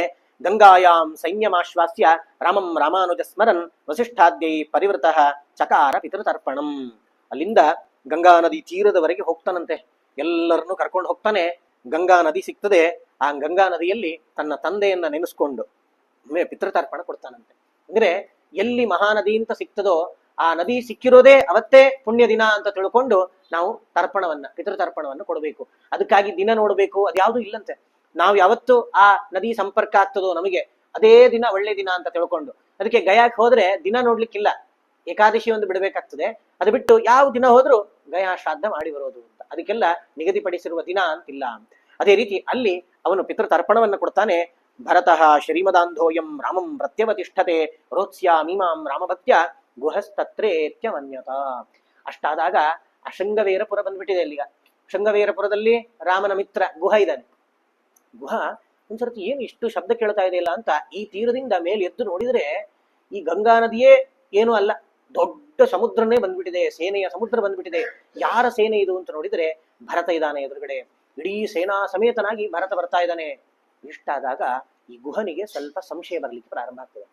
ಅಂದ್ರೆ ಭರತಃ ಶ್ರೀಮದಾಂಧೋಯಂ, ಎಂಥ ದುರ್ಬುದ್ಧಿ ಭರತಂದು. ಇವನಿಗೆ ಸಿಕ್ಕ ರಾಜ್ಯ ಸಾಕಾಗ್ಲಿಲ್ಲ, ಆ ರಾಮಚಂದ್ರನನ್ನ ಹುಡುಕಿ ಸೈನ್ಯ ಸಮೇತನಾಗಿ ಕಾಡಿಗೆ ಹೋಗಿ ಕೊಂದು ಬರ್ತೇನೆ ಅಂತ ಬರ್ತಾ ಇದ್ದಾನಲ್ಲ, ಎಂಥ ದುಷ್ಟ ಬುದ್ಧಿ ಒಂದು ಅಂತ ಹೇಳಿ ಗುಹ ಅಂದ್ಕೊಳ್ತಾನಂತೆ. ಅಂದುಕೊಂಡು ಆಗ್ಲಿ ಅಂತೂ ರಾಜ ಬಂದಿದ್ದಾನೆ, ಅವನ ಮನಸ್ಸಲ್ಲಿ ಏನಿದೆ ಅಂತ ತಿಳ್ಕೊಳ್ಳೋಣ ಅಂತ ಹೇಳಿ ತನ್ನ ಎಲ್ಲ ಪರಿವಾರದೊಟ್ಟಿಗೆ ಹೋಗಿ ಅವನಿಗೆ ನಮಸ್ಕಾರ ಮಾಡಿ ಅವತ್ತಿನ ದಿನ ಏನೆಲ್ಲ ಟಿಫಿನ್ಗೆ ಬೇಕು ವ್ಯವಸ್ಥೆ ಮಾಡಿದಾನಂತೆ. ಎಲ್ಲ ವ್ಯವಸ್ಥೆ ಮಾಡಿ, ಅಲ್ಲ ಯಾವ ಉದ್ದೇಶದಿಂದ ಇಲ್ಲಿಗೆ ಬಂದಿದ್ದೀನಿ ನೀನು ಅಂದ್ರೆ, ಇಷ್ಟು ಸೇನೆಯನ್ನೆಲ್ಲ ಕರ್ಕೊಂಡು ಮುಂದೆ ರಾಮನ್ ಕತೆ ಮುಗಿಸ್ಬಿಡ್ಬೇಕು ಅಂತ ಏನಾದ್ರೂ ನಿನ್ನ ಪ್ಲಾನ್ ಇದೆನಾ ಅಂತ ಕೇಳಿದಾಗ ಭರತನ ಕಣ್ಣಲ್ಲಿ ಧಾರಾಕಾರ ನೀರು ಬರ್ತದೆ. ಯಾಕೆಂತಂದ್ರೆ ಎಲ್ಲರೂ ಸಂಶಯ ಪಡೋರೇ ಆದ್ರು. ಪಾಪ ಭರತನ ಪರಿಸ್ಥಿತಿ ಯಾರಿಗೂ ಬೇಡ, ಅತ್ಯಂತ ಶೋಚನೀಯ. ಈ ಗುಹನೂ ಸಂಶಯ ಪಡ್ತಾ ಇದ್ದಾನೆ. ಹೇಳ್ತಾನವನು, ರೋತ್ಸ್ಯಾಮೀಮಾಂ ರಾಮಭಕ್ತ್ಯ ಗುಹಸ್ತತ್ರೇತ್ಯಮನ್ಯತ ಗುಹ ಸೋಪಾಯನೋ ದೃಷ್ಟ ಭರತಂ ಕೃತ ಸಂಕಥಃ ತಂ ಶುದ್ಧ ಬುದ್ಧಿಂ ವಿಜ್ಞಾಯ ಪೂಜಯಾಮಾಸ ಸಾದರಂ. ಛ, ಅಂಥ ತಪ್ಪನ್ನ ನಾನು ಸರ್ವಥಾ ಮಾಡೋದಿಲ್ಲ. ನಾನು ಸೈನ್ಯ ಸಮೇತನಾಗಿ ಆ ರಾಮಚಂದ್ರನನ್ನ ವಾಪಸ್ ಈ ಅಯೋಧ್ಯೆಗೆ ಕರ್ಕೊಂಡು ಬಂದು ಅವನು ರಾಜ ಆಗ್ಬೇಕು ಅಂತ ನನ್ನ ಕೋರಿಕೆ ಇದೆ, ಅದನ್ನ ತಿಳಿಸ್ಲಿಕ್ಕೋಸ್ಕರ ಹೋಗ್ತಾ ಇದ್ದೀನಪ್ಪ, ನೀನೇನ್ ತಪ್ಪು ತಿಳ್ಕೊಳ್ಬೇಡ ಅಂತ ಹೇಳಿದಾಗ ಪಾಪ ಇವನ ಕಣ್ಣಲ್ಲಿ, ಗುಹನ ಕಣ್ಣಲ್ಲಿ ನೀರು ಬರ್ತದಂತೆ. ನಿಷ್ಕಂಟಕವಾಗಿ ರಾಜ್ಯ ಸಿಕ್ಬಿಟ್ಟಿದೆ. ಅಂಥ ರಾಜ್ಯವನ್ನ ಬೇರೆ ಯಾರ ಸಿಕ್ಕರೆ ಆರಾಮಾಗಿ ಸಿಕ್ಬಿಟ್ಟಿದೆ ಅಂತಂದ್ರೆ ಅದನ್ನ ಅನುಭವಿಸ್ಬೇಕು. ಅದನ್ನ ಬಿಟ್ಟು ನೀನು ಪಾಪ ಆ ರಾಜ್ಯ ಬೇಡ, ನನಗೆ ಸಂಪತ್ತು ಬೇಡ, ನನ್ನ ರಾಮನೇ ಬೇಕು ಅಂತ ಹೇಳಿ ರಾಮಚಂದ್ರನ್ನ ಹುಡ್ಕೊಂಡು ಕಾಡಿಗೆ ಬಂದಿದೆಯಲ್ಲಪ್ಪ, ಎಂಥ ದೊಡ್ಡ ಮನಸ್ಸು ನಿಂದು ಅಂತ ಹೇಳ್ತಾನೆ. ಅವಾಗ ಭರತ ಕೇಳ್ತಾನಂತೆ, ಅವತ್ತಿನ ರಾತ್ರಿ ಅಲ್ಲೇ ಉಳ್ಕೊಳ್ಳೋದು ಅಂತ ಆಗ್ತದೆ, ಜನರಿಗೆ ಬೇಕಾದ ಎಲ್ಲ ವ್ಯವಸ್ಥೆ ಮಾಡಿದಾನೆ. ಗುಹ ಕುತ್ರ ಸ್ಥಿತಂ ಸಸೀತೇನ ವನೇ ಮೇ ಸ್ವಾಮಿನ ಗುಹ ಕಿಮತ್ರ ಲಕ್ಷ್ಮಣಶ್ಚಕ್ರೆ ಇತ್ಯ ಪೃಚ್ಛದ ಸೌಗುಹಂ. ಗುಹನನ್ನ ಕೇಳ್ತಾನಂತೆ, ಅಲ್ಲಪ್ಪ ರಾಮಚಂದ್ರ ಇಲ್ಲಿಗೆ ಬಂದೇ ಹೋಗಿದ್ದಲ್ಲ, ರಾಮಚಂದ್ರ ಎಲ್ಲಿದ್ದ, ಎಲ್ಲಿ ಮಲಗಿದ್ದ, ಲಕ್ಷ್ಮಣ ಏನ್ ಮಾಡ್ತಾ ಇದ್ದ, ನನ್ನ ಅತ್ತಿಗೆ ಸೀತೆ ಏನ್ ಮಾಡ್ತಾ ಇದ್ಲು, ಇದನ್ನೆಲ್ಲ ಪರಿಪರಿಯಾಗಿ ರಾತ್ರಿ ಪ್ರಶ್ನೆ ಕೇಳ್ತಾ ಇದ್ದಾನಂತೆ. ಸಫಲಾಂಬು ಮಿತಾಂ ಮೃತ್ಯುಂ ಜಟಾ ವಲಯ ಬಂಧನಂ ಶುತ್ವಾ ಸರ್ವಮಿದಂ ಶೋಕಾತ್ ಭರತೋ ಮೂರ್ಛಿತೋಪತತ್. ಅವಾಗ ಗುಹ ಹೇಳ್ತಾನಂತೆ, ಇಲ್ಲಪ್ಪ ರಾಮಚಂದ್ರ ಬಂದ, ನಾವು ಸ್ವಲ್ಪ ಸ್ವೀಟು ಅದು ಇದು ಎಲ್ಲ ಭಕ್ಷ್ಯ ಭೋಜ್ಯಗಳನ್ನೆಲ್ಲ ತಗೊಂಡು ಹೋಗಿ ಕೊಟ್ವಿ, ಇದ್ಯಾವುದು ಬೇಡ, ನಾವು ಕಂದ ಮೂಲ ಫಲಾಶನಃ, ಗೆಡ್ಡೆ ಗೆಣಸು ಹಣ್ಣು ಹಂಪಲಿದ್ರೆ ಕೊಡು ಅಂತ ಹೇಳಿದ, ನಾವು ಅದನ್ನೇ ಕೊಟ್ಟು ಅದನ್ನೇ ಸ್ವೀಕಾರ ಮಾಡಿದ ರಾಮಚಂದ್ರ. ಅಷ್ಟೇ ಅಲ್ಲ, ಜಟಾ ವಲಯ ಬಂಧನಂ, ಮರುದಿನ ಬೆಳಿಗ್ಗೆ ಎದ್ದು ಆ ನ್ಯಗ್ರೋಧ ಆ ಆಲದ ಮರದ ಹಾಲನ್ನ ಹಾಕೊಂಡು ತನ್ನ ತಲೆಯನ್ನ ಜಟೆಯನ್ನಾಗಿ ಮಾಡ್ಕೊಂಡ. ಮಲಗ್ಲಿಕ್ಕೆ ಅಂತ ಪರ್ಯಂಕ ಪಲ್ಲಕ್ಕಿಯನ್ನ ರೆಡಿ ಮಾಡಿದ್ವಿ ನಾವು ಚೆನ್ನಾಗಿ, ಮಂಚ, ಆ ಮಂಚ ಬೇಡ, ನಾನು ಆ ಎಲೆ ಮೇಲೆ ಎಲೆ ಹಾಸ್ಕೊಂಡು ಮಲ್ಕೊಳ್ತೀನಿ ಅಂತ ಹೇಳಿ ನಮ್ಮ ಕೈಲೇ ಎಲೆ ಹಾಸಿಸಿ ಅದರ ಮೇಲೆ ರಾಮಚಂದ್ರ ಮಲ್ಕೊಂಡ. ಲಕ್ಷ್ಮಣ ಇಡೀ ರಾತ್ರಿ ನನ್ನೊಟ್ಟಿಗೆ ಮಾತಾಡ್ತಾ ಕೂತ, ಬಹಳಷ್ಟು ದುಃಖ ಪಟ್ಟ ಲಕ್ಷ್ಮಣ ಅಂತೆಲ್ಲ ಹೇಳ್ತಾನಂತೆ. ಭರತನಿಗೆ ದುಃಖ ತಡೆಯಲಾರದೆ ಕಣ್ಣೀರು ಬರ್ತದೆ. ಆಮೇಲೆ ಭರತ ತಾನು ಪ್ರತಿಜ್ಞೆ ಮಾಡ್ತಾನಂತೆ, ಓಹೋ ಅಣ್ಣ ಹೀಗಿದಾನ, ಇದಕ್ಕೆಲ್ಲ ನಾನೇ ಕಾರಣ ಅಲ್ಲ, ನಾನು ಒಂದು ವೇಳೆ ರಾಜ್ಯದಲ್ಲಿದ್ದಿದ್ರೆ ಇದ್ಯಾವುದೂ ಆಗ್ತಿರ್ಲಿಲ್ಲ, ನನ್ನಿಂದಾಗಿ ಅಣ್ಣ ಕಾಡಿಗೆ ಹೋಗೋ ಪರಿಸ್ಥಿತಿ ಬಂದಿದೆ. ಹಾಗಾದ್ರೆ ನಾನೇನ್ ಮಾಡ್ತೇನೆ, ವನ್ಯೈಹಿ ಜಲೈಶ್ಚ ವರ್ತಿಷ್ಯೆ ಶೈಷ್ಯೆ ಸ್ಥಂಡಿಲೇಶ್ವಹಂ ಅದ್ಯ ಪ್ರಭೃತಿ ಗುರುವರ್ಥಂ ಸತ್ಯಮೇತತ್ ಪ್ರತಿಶ್ರುತಂ. ಪ್ರತಿಜ್ಞೆ ಮಾಡ್ತಾನಂತ, ನನ್ನ ಅಣ್ಣ ಈ ಕಾಡಲ್ಲಿ ಯಾವ ರೀತಿ ಇದ್ದಾನೋ ನಾನು ಆ ರೀತಿ ಇರ್ತೇನೆ ಅಂತ ಹೇಳಿ ಶತ್ರುಘ್ನನಿಗೆ ಹೇಳಿ, ರಾಮ ಲಕ್ಷ್ಮಣನಿಗೆ ಹೇಳಿ ಆ ಆಲದ ಮರದ ಹಾಲನ್ನು ತರಿಸಿದ್ದ ಇವನು ಶತ್ರುಘ್ನನಿಗೆ ಹೇಳಿ ಆಲದ ಹಾಲನ್ನು ತರಿಸ್ತಾನಂತೆ. ತನ್ನ ತಲೆ ಮೇಲೆ ಹಾಕೊಳ್ತಾನೆ, ಜಟೆಯನ್ನಾಗಿ ಮಾಡ್ಕೊಳ್ತಾನೆ, ತಂದಿಟ್ಟ ಭಕ್ಷ್ಯಗಳನ್ನೆಲ್ಲ ನಿರಾಕರಿಸಿ ಹಣ್ಣು ಹಂಪಲು ನೀರನ್ನು ಕುಡಿದು ತಾನು ಆ ರಾತ್ರಿಯನ್ನ ಕೇವಲ ವರ್ಣ ಪರ್ಯಂಕದಲ್ಲಿ ಹಾಸಿದ ಎಲೆಯ ಮೇಲೆ ಮಲಗಿ ಆ ರಾತ್ರಿಯನ್ನ ಕಳಿತಾನವನು ಅಂತ. ಈ ರೀತಿ ಇಷ್ಟ ಆಗ್ತದೆ. ಲಕ್ಷ್ಮಣಾರ್ಥಂಚ ಶತ್ರುಘ್ನ ಕಾರ್ಯಮೇವಂ ಕರಿಷ್ಯತಿ ಆರ್ಯಾಭ್ಯಾಂ ನಗರೇ ಸ್ಥೇಯಂ ದೈವಂ ತತ್ರ ಅನುಮೋದತಾಂ. ಅವಾಗ ಶತ್ರುಘ್ನ ಹೇಳ್ತಾನಂತೆ, ಅಣ್ಣ ಈ ವರ ನಾವು ಅದ್ಲಿ ಬದ್ಲಿ ಮಾಡ್ಕೊಳ್ಳೋಣ, ರಾಮ ಲಕ್ಷ್ಮಣರು ಕಾಡಿಂದ ನಾಡಿಗೆ ಬರಲಿ, ನಾನು ನೀನು ರಾಮನನ್ನ ಹಿಂಬಾಲಿಸಿ ಲಕ್ಷ್ಮಣ ಹೊರಟಂತೆ ನಿನ್ನನ್ನ ಹಿಂಬಾಲಿಸಿ ನಾನು ಬರ್ತೇನೆ, ಭರತನನ್ನ ಹಿಂಬಾಲಿಸಿ ಶತ್ರುಘ್ನ ಹೊರಡ್ತೇನೆ. ಆ ರೀತಿ ನಿನಗೆ ರಾಮನಿಗೆ ಲಕ್ಷ್ಮಣ ಯಾವ ರೀತಿ ಸೇವೆ ಮಾಡ್ತಾನೋ ನಿನ್ನ ಸೇವೆಯನ್ನ ನಾನು ಮಾಡ್ತೇನೆ, ನಾವಿಬ್ರು ಕಾಡಲ್ಲಿ ಇದ್ ಬಿಡೋಣ ಅಂತ ಹೇಳಿ ಅವರಿಬ್ರು ಪರಸ್ಪರ ಮಾತಾಡ್ಕೊಳ್ತಾರಂತೆ. ಇಷ್ಟ ಆಗ್ತದೆ. ಏವಂ ರಾಮ ಕಥಾ ಮಗ್ನೋ ನಿಶಾಂತಾಂ ಅತ್ಯವರ್ತಯತ್ ಸಶತ್ರುಘ್ನೋಥ ಭರತೋ ಮಾತೃಗಿ ಪರಿವಾರಿತಃ. ಎಲ್ಲರೂ ಕೂತಿದ್ದಾರೆ. ಗುಹ ಇಡೀ ರಾತ್ರಿ ಆ ರಾಮಚಂದ್ರ ಬಂದಾಗ ಏನೆಲ್ಲ ನಡೆದಿತ್ತು ಅದನ್ನ ವಿಸ್ತಾರವಾಗಿ ಹೇಳ್ತಾ ಇದ್ದಾನಂತೆ. ಪಾಪ ಎಲ್ಲರೂ ಕಣ್ಣೀರಿಡ್ತಾ ಇದ್ದಾರೆ. ಇಂತಹ ಸಂದರ್ಭದಲ್ಲಿ ಪ್ರಾತಃ ಸಂಧ್ಯಾಮುಪಾಸ್ಯಾಥ ಗಂಗಾಂ ಸ ಭರತೋ ತರತ್ ಚತುರಂಗಂಚ ತತ್ಸೈನ್ಯಂ ಪ್ಲವನೈರ್ನೌಭಿಶ್ಚ ತಾರಕೈಹಿ. ಬೆಳಿಗ್ಗೆ ಹೇಳ್ತಾರಂತೆ. ಬೆಳಿಗ್ಗೆ ಹೇಳೋದೇನು, ಮಲ್ಲಿಗೆ ಇಲ್ಲ ಅವರು ಪಾಪ. ಬೆಳಿಗ್ಗೆದ್ದು ಆ ನಿತ್ಯದ ಸಂಧ್ಯಾವಂದನೆ ಸ್ನಾನ ಮಾಡಿ ಗಂಗೆಯಲ್ಲಿ ಸಂಧ್ಯಾವಂದನಾದಿ ಕ್ರಿಯೆಗಳನ್ನ ಮುಗಿಸಿ ಅಲ್ಲಿಂದ ನಾನು ಬೇಗ ಮುಂದೆ ಹೋಗ್ಬೇಕು, ರಾಮಚಂದ್ರನನ್ನ ಕರ್ಕೊಂಡು ಬರಬೇಕು ಅಂತ ಹೇಳಿ ಅವನು ಆ ಇವನು ಆ ಗುಹ ರಾಮಚಂದ್ರನನ್ನ ಯಾವ ರೀತಿ ನದಿಯನ್ನ ದಾಟಿಸಿದ್ನೋ ಅದೇ ರೀತಿ ಭರತ ರಾಮಚಂದ್ರನನ್ನ ಒಂದೇ ನೌಕೆಯಲ್ಲಿ ದಾಟಿಸ್ಬೇಕಾಯ್ತು. ಈ ಭರತನನ್ನ ಸಾವಿರಾರು ನೌಕೆಗಳು ಬೇಕಂತಂತೆ. ಗುಹ ಅಂತಂದ್ರೆ ಅವನ ಕೆಲಸವೇ ಅದು, ಇಲ್ಲಿಂದ ಅಲ್ಲಿಗೆ ದಾಟಿಸೋರು. ಅನೇಕ ಹಡಗುಗಳು ದೋಣಿಗಳು ಅವನ ಹತ್ರ ಇರ್ತಿದ್ವು, ಅದರಿಂದ ಬಂದ ಜನರನ್ನ ದಾಟಿಸೋದಿರ್ತಿತ್ತು. ಇವನು ಇವತ್ತೇನು ಮಾಡಿದ, ತನ್ನ ಎಲ್ಲ ಹಡಗುಗಳನ್ನೆಲ್ಲ ತೆಗೆಸಿದ ಅಂತೆ, ದೋಣಿಗಳನ್ನೆಲ್ಲ ತೆಗೆಸಿದ. ಇಡೀ ಚತುರಂಗ ಸೈನ್ಯವನ್ನ, ಇಡೀ ಅಯೋಧ್ಯೆಯ ಜನರ ಯಾರು ಪಟ್ಟಣಿಗರು ಬಂದಿದ್ದಾರೆ ಎಲ್ಲರನ್ನು ಕೂಡ ಈ ಕಡೆಯಿಂದ ಆ ಕಡೆಗೆ ದಾಟಿಸ್ತಾ ಇದ್ದಾನಂತೆ. ದಾಟಿಸ್ತಾನೆ ದಾಶೈಹಿ ಗುಹ ನಿಯುಕ್ತೈಹಿ ತಾಂ ಸಂತೀರ್ಯ ಭರತೋ ನದೀಂ ಗುಹಾಭಿಗತ ಮಾರ್ಗೇಣ ಜನನೇಲಿ ಸಮಂ ಯಯೋ. ಗುಹನಿಗೆ ಗೊತ್ತಿದೆ ಅಂತೆ ರಾಮಚಂದ್ರ ಎಲ್ಲಿಗೆ ಹೋದ ಅಂತ ಅನ್ನೋದು ಗೊತ್ತಿದೆ. ಭರದ್ವಾಜರ ಆಶ್ರಮಕ್ಕೆ ಹೋಗಿದ್ದು ಗುಹನಿಗೆ ಗೊತ್ತಿದೆ ಅಂತೆ. ಯಾಕೆ? ಗುಹ ರಾಮಚಂದ್ರನನ್ನ ನದಿಯನ್ನ ದಾಟಿಸಿ ಅವನ ಒಬ್ಬ ಗೂಢಚರನನ್ನ ಬಿಟ್ಟಿದ್ದ ಅಂತ.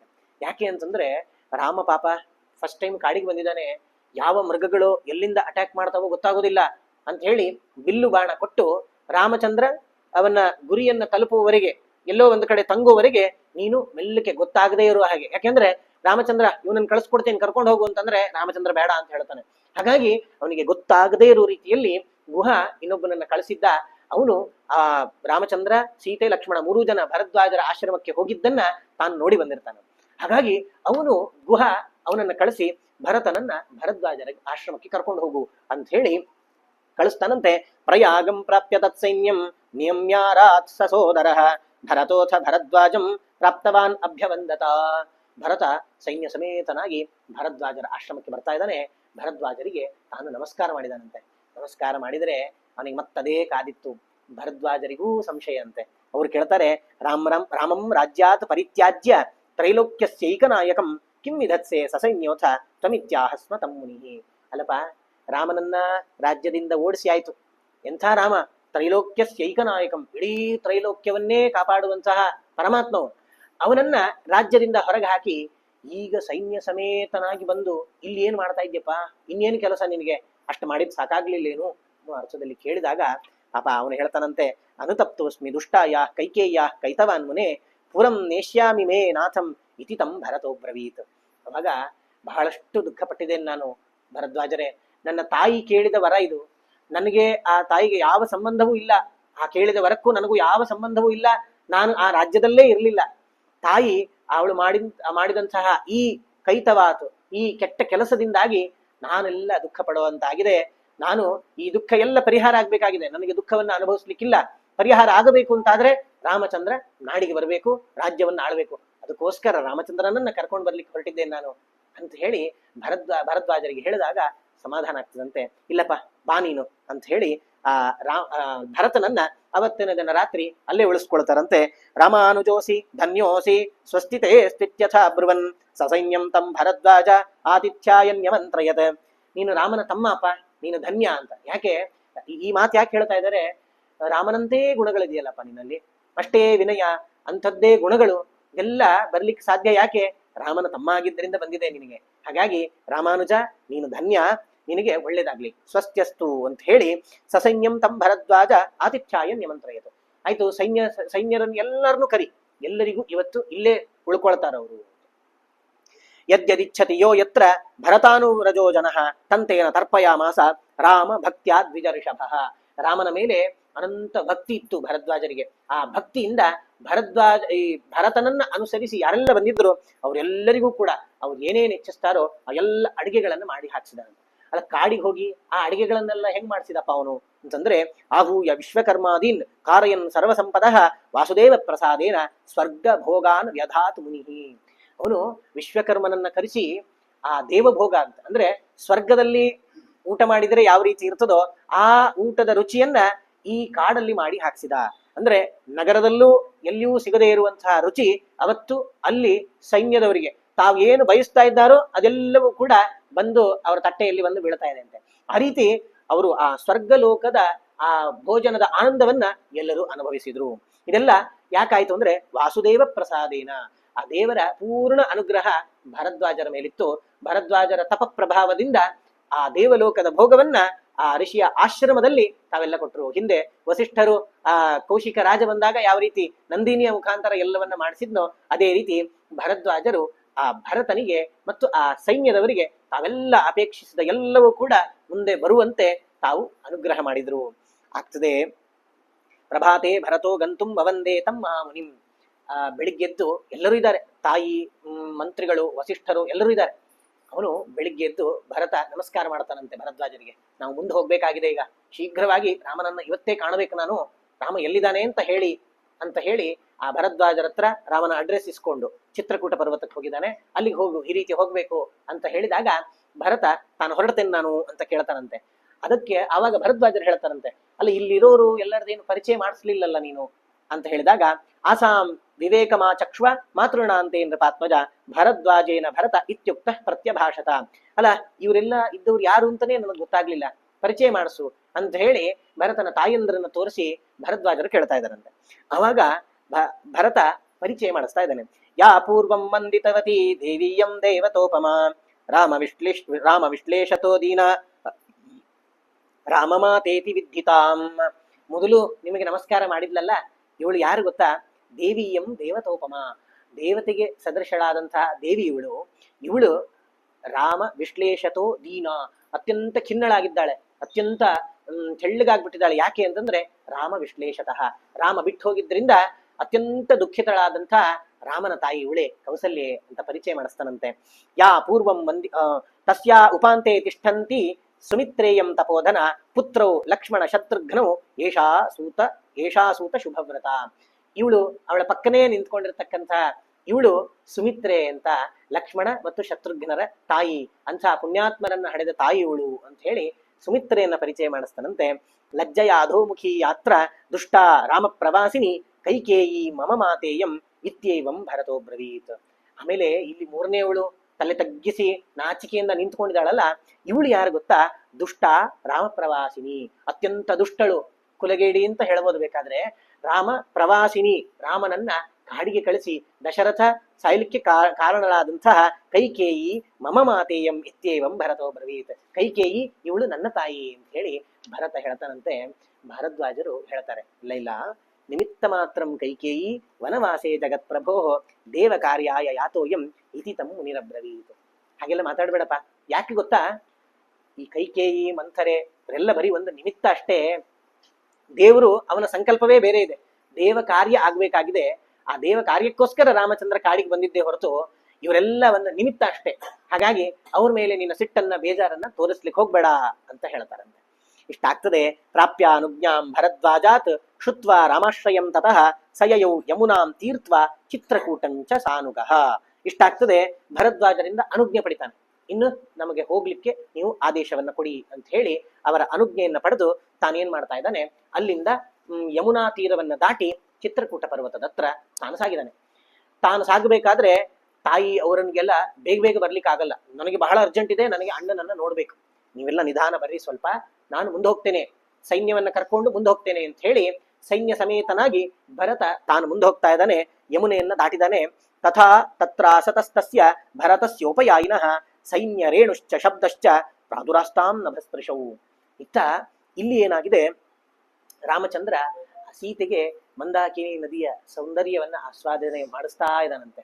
ನದಿ ಯಾವ ರೀತಿ ಹರಿತದೆ, ಎಷ್ಟು ಸೈಲೆನ್ಸ್ ಇರ್ತದೆ ಅಲ್ಲಿ, ಮನಸ್ಸು ಎಷ್ಟು ಪ್ರಶಾಂತ ಇರ್ತದೆ, ಕಾಡಿನ ವಾತಾವರಣಗಳನ್ನೆಲ್ಲ ವರ್ಣನೆ ಮಾಡ್ತಾ ಹೊಸ ಹೊಸ ಜಂತುಗಳು ನೋಡ್ಲಿಕ್ಕೆ ಸಿಗ್ತವೆ, ಹೊಸ ಹೊಸ ಪ್ರಾಣಿಗಳನ್ನ ನೋಡ್ಲಿಕ್ಕೆ ಸಿಗ್ತದೆ, ಯಾವ ಪ್ರಾಣಿಯನ್ನ ತಿಂತದೆ, ಯಾವ ಪ್ರಾಣಿಯ ವರ್ತನೆ ಯಾವ ರೀತಿ ಇರ್ತದೆ, ಇದನ್ನ ಒಂದೊಂದನ್ನೇ ರಾಮಚಂದ್ರ ಸೀತೆಗೆ ವರ್ಣನೆ ಮಾಡಿಸ್ತಾ ಇದ್ದಾನಂತೆ. ಇಂತಹ ಸಂದರ್ಭದಲ್ಲಿ ಅಲ್ಲಿ ಜೋರಾದಂತಹ ಆಕಾಶದಲ್ಲಿ ಧೂಳು ಕಾಣಿಸ್ತದಂತೆ. ಆ ಧೂಳು ಹೇಗ್ ಬಂತಪ್ಪ ಅಂತಂದ್ರೆ, ಸೈನ್ಯ ರೇಣುಶ್ಚ ಶಬ್ದಶ್ಚ ಪ್ರಾದುರಾಸ್ತಾಂ ನಭಸ್ಪೃಶವು. ಸೈನ್ಯ ರೇಣು ಇಷ್ಟು ಜನ ಒಟ್ಟಿಗೆ ಕಾಡಿಗೆ ಪ್ರವೇಶ ಮಾಡಿದಾಗ ಅಲ್ಲಿ ಧೂಳೆಲ್ಲ ನೆಲವನ್ನ ಒತ್ತಿ ಕೂತಿರ್ತದೆ. ಇವರು ಜೋರಾಗಿ ಕಾಲಿಟ್ಕೊಂಡು ಬಂದಾಗ ಧೂಳು ಏಳ್ತದಲ್ಲ, ಅದು ಆಕಾಶಕ್ಕೆ ಹೋಗ್ತಾ ಇದೆ ಅಂತೆ ಧೂಳು.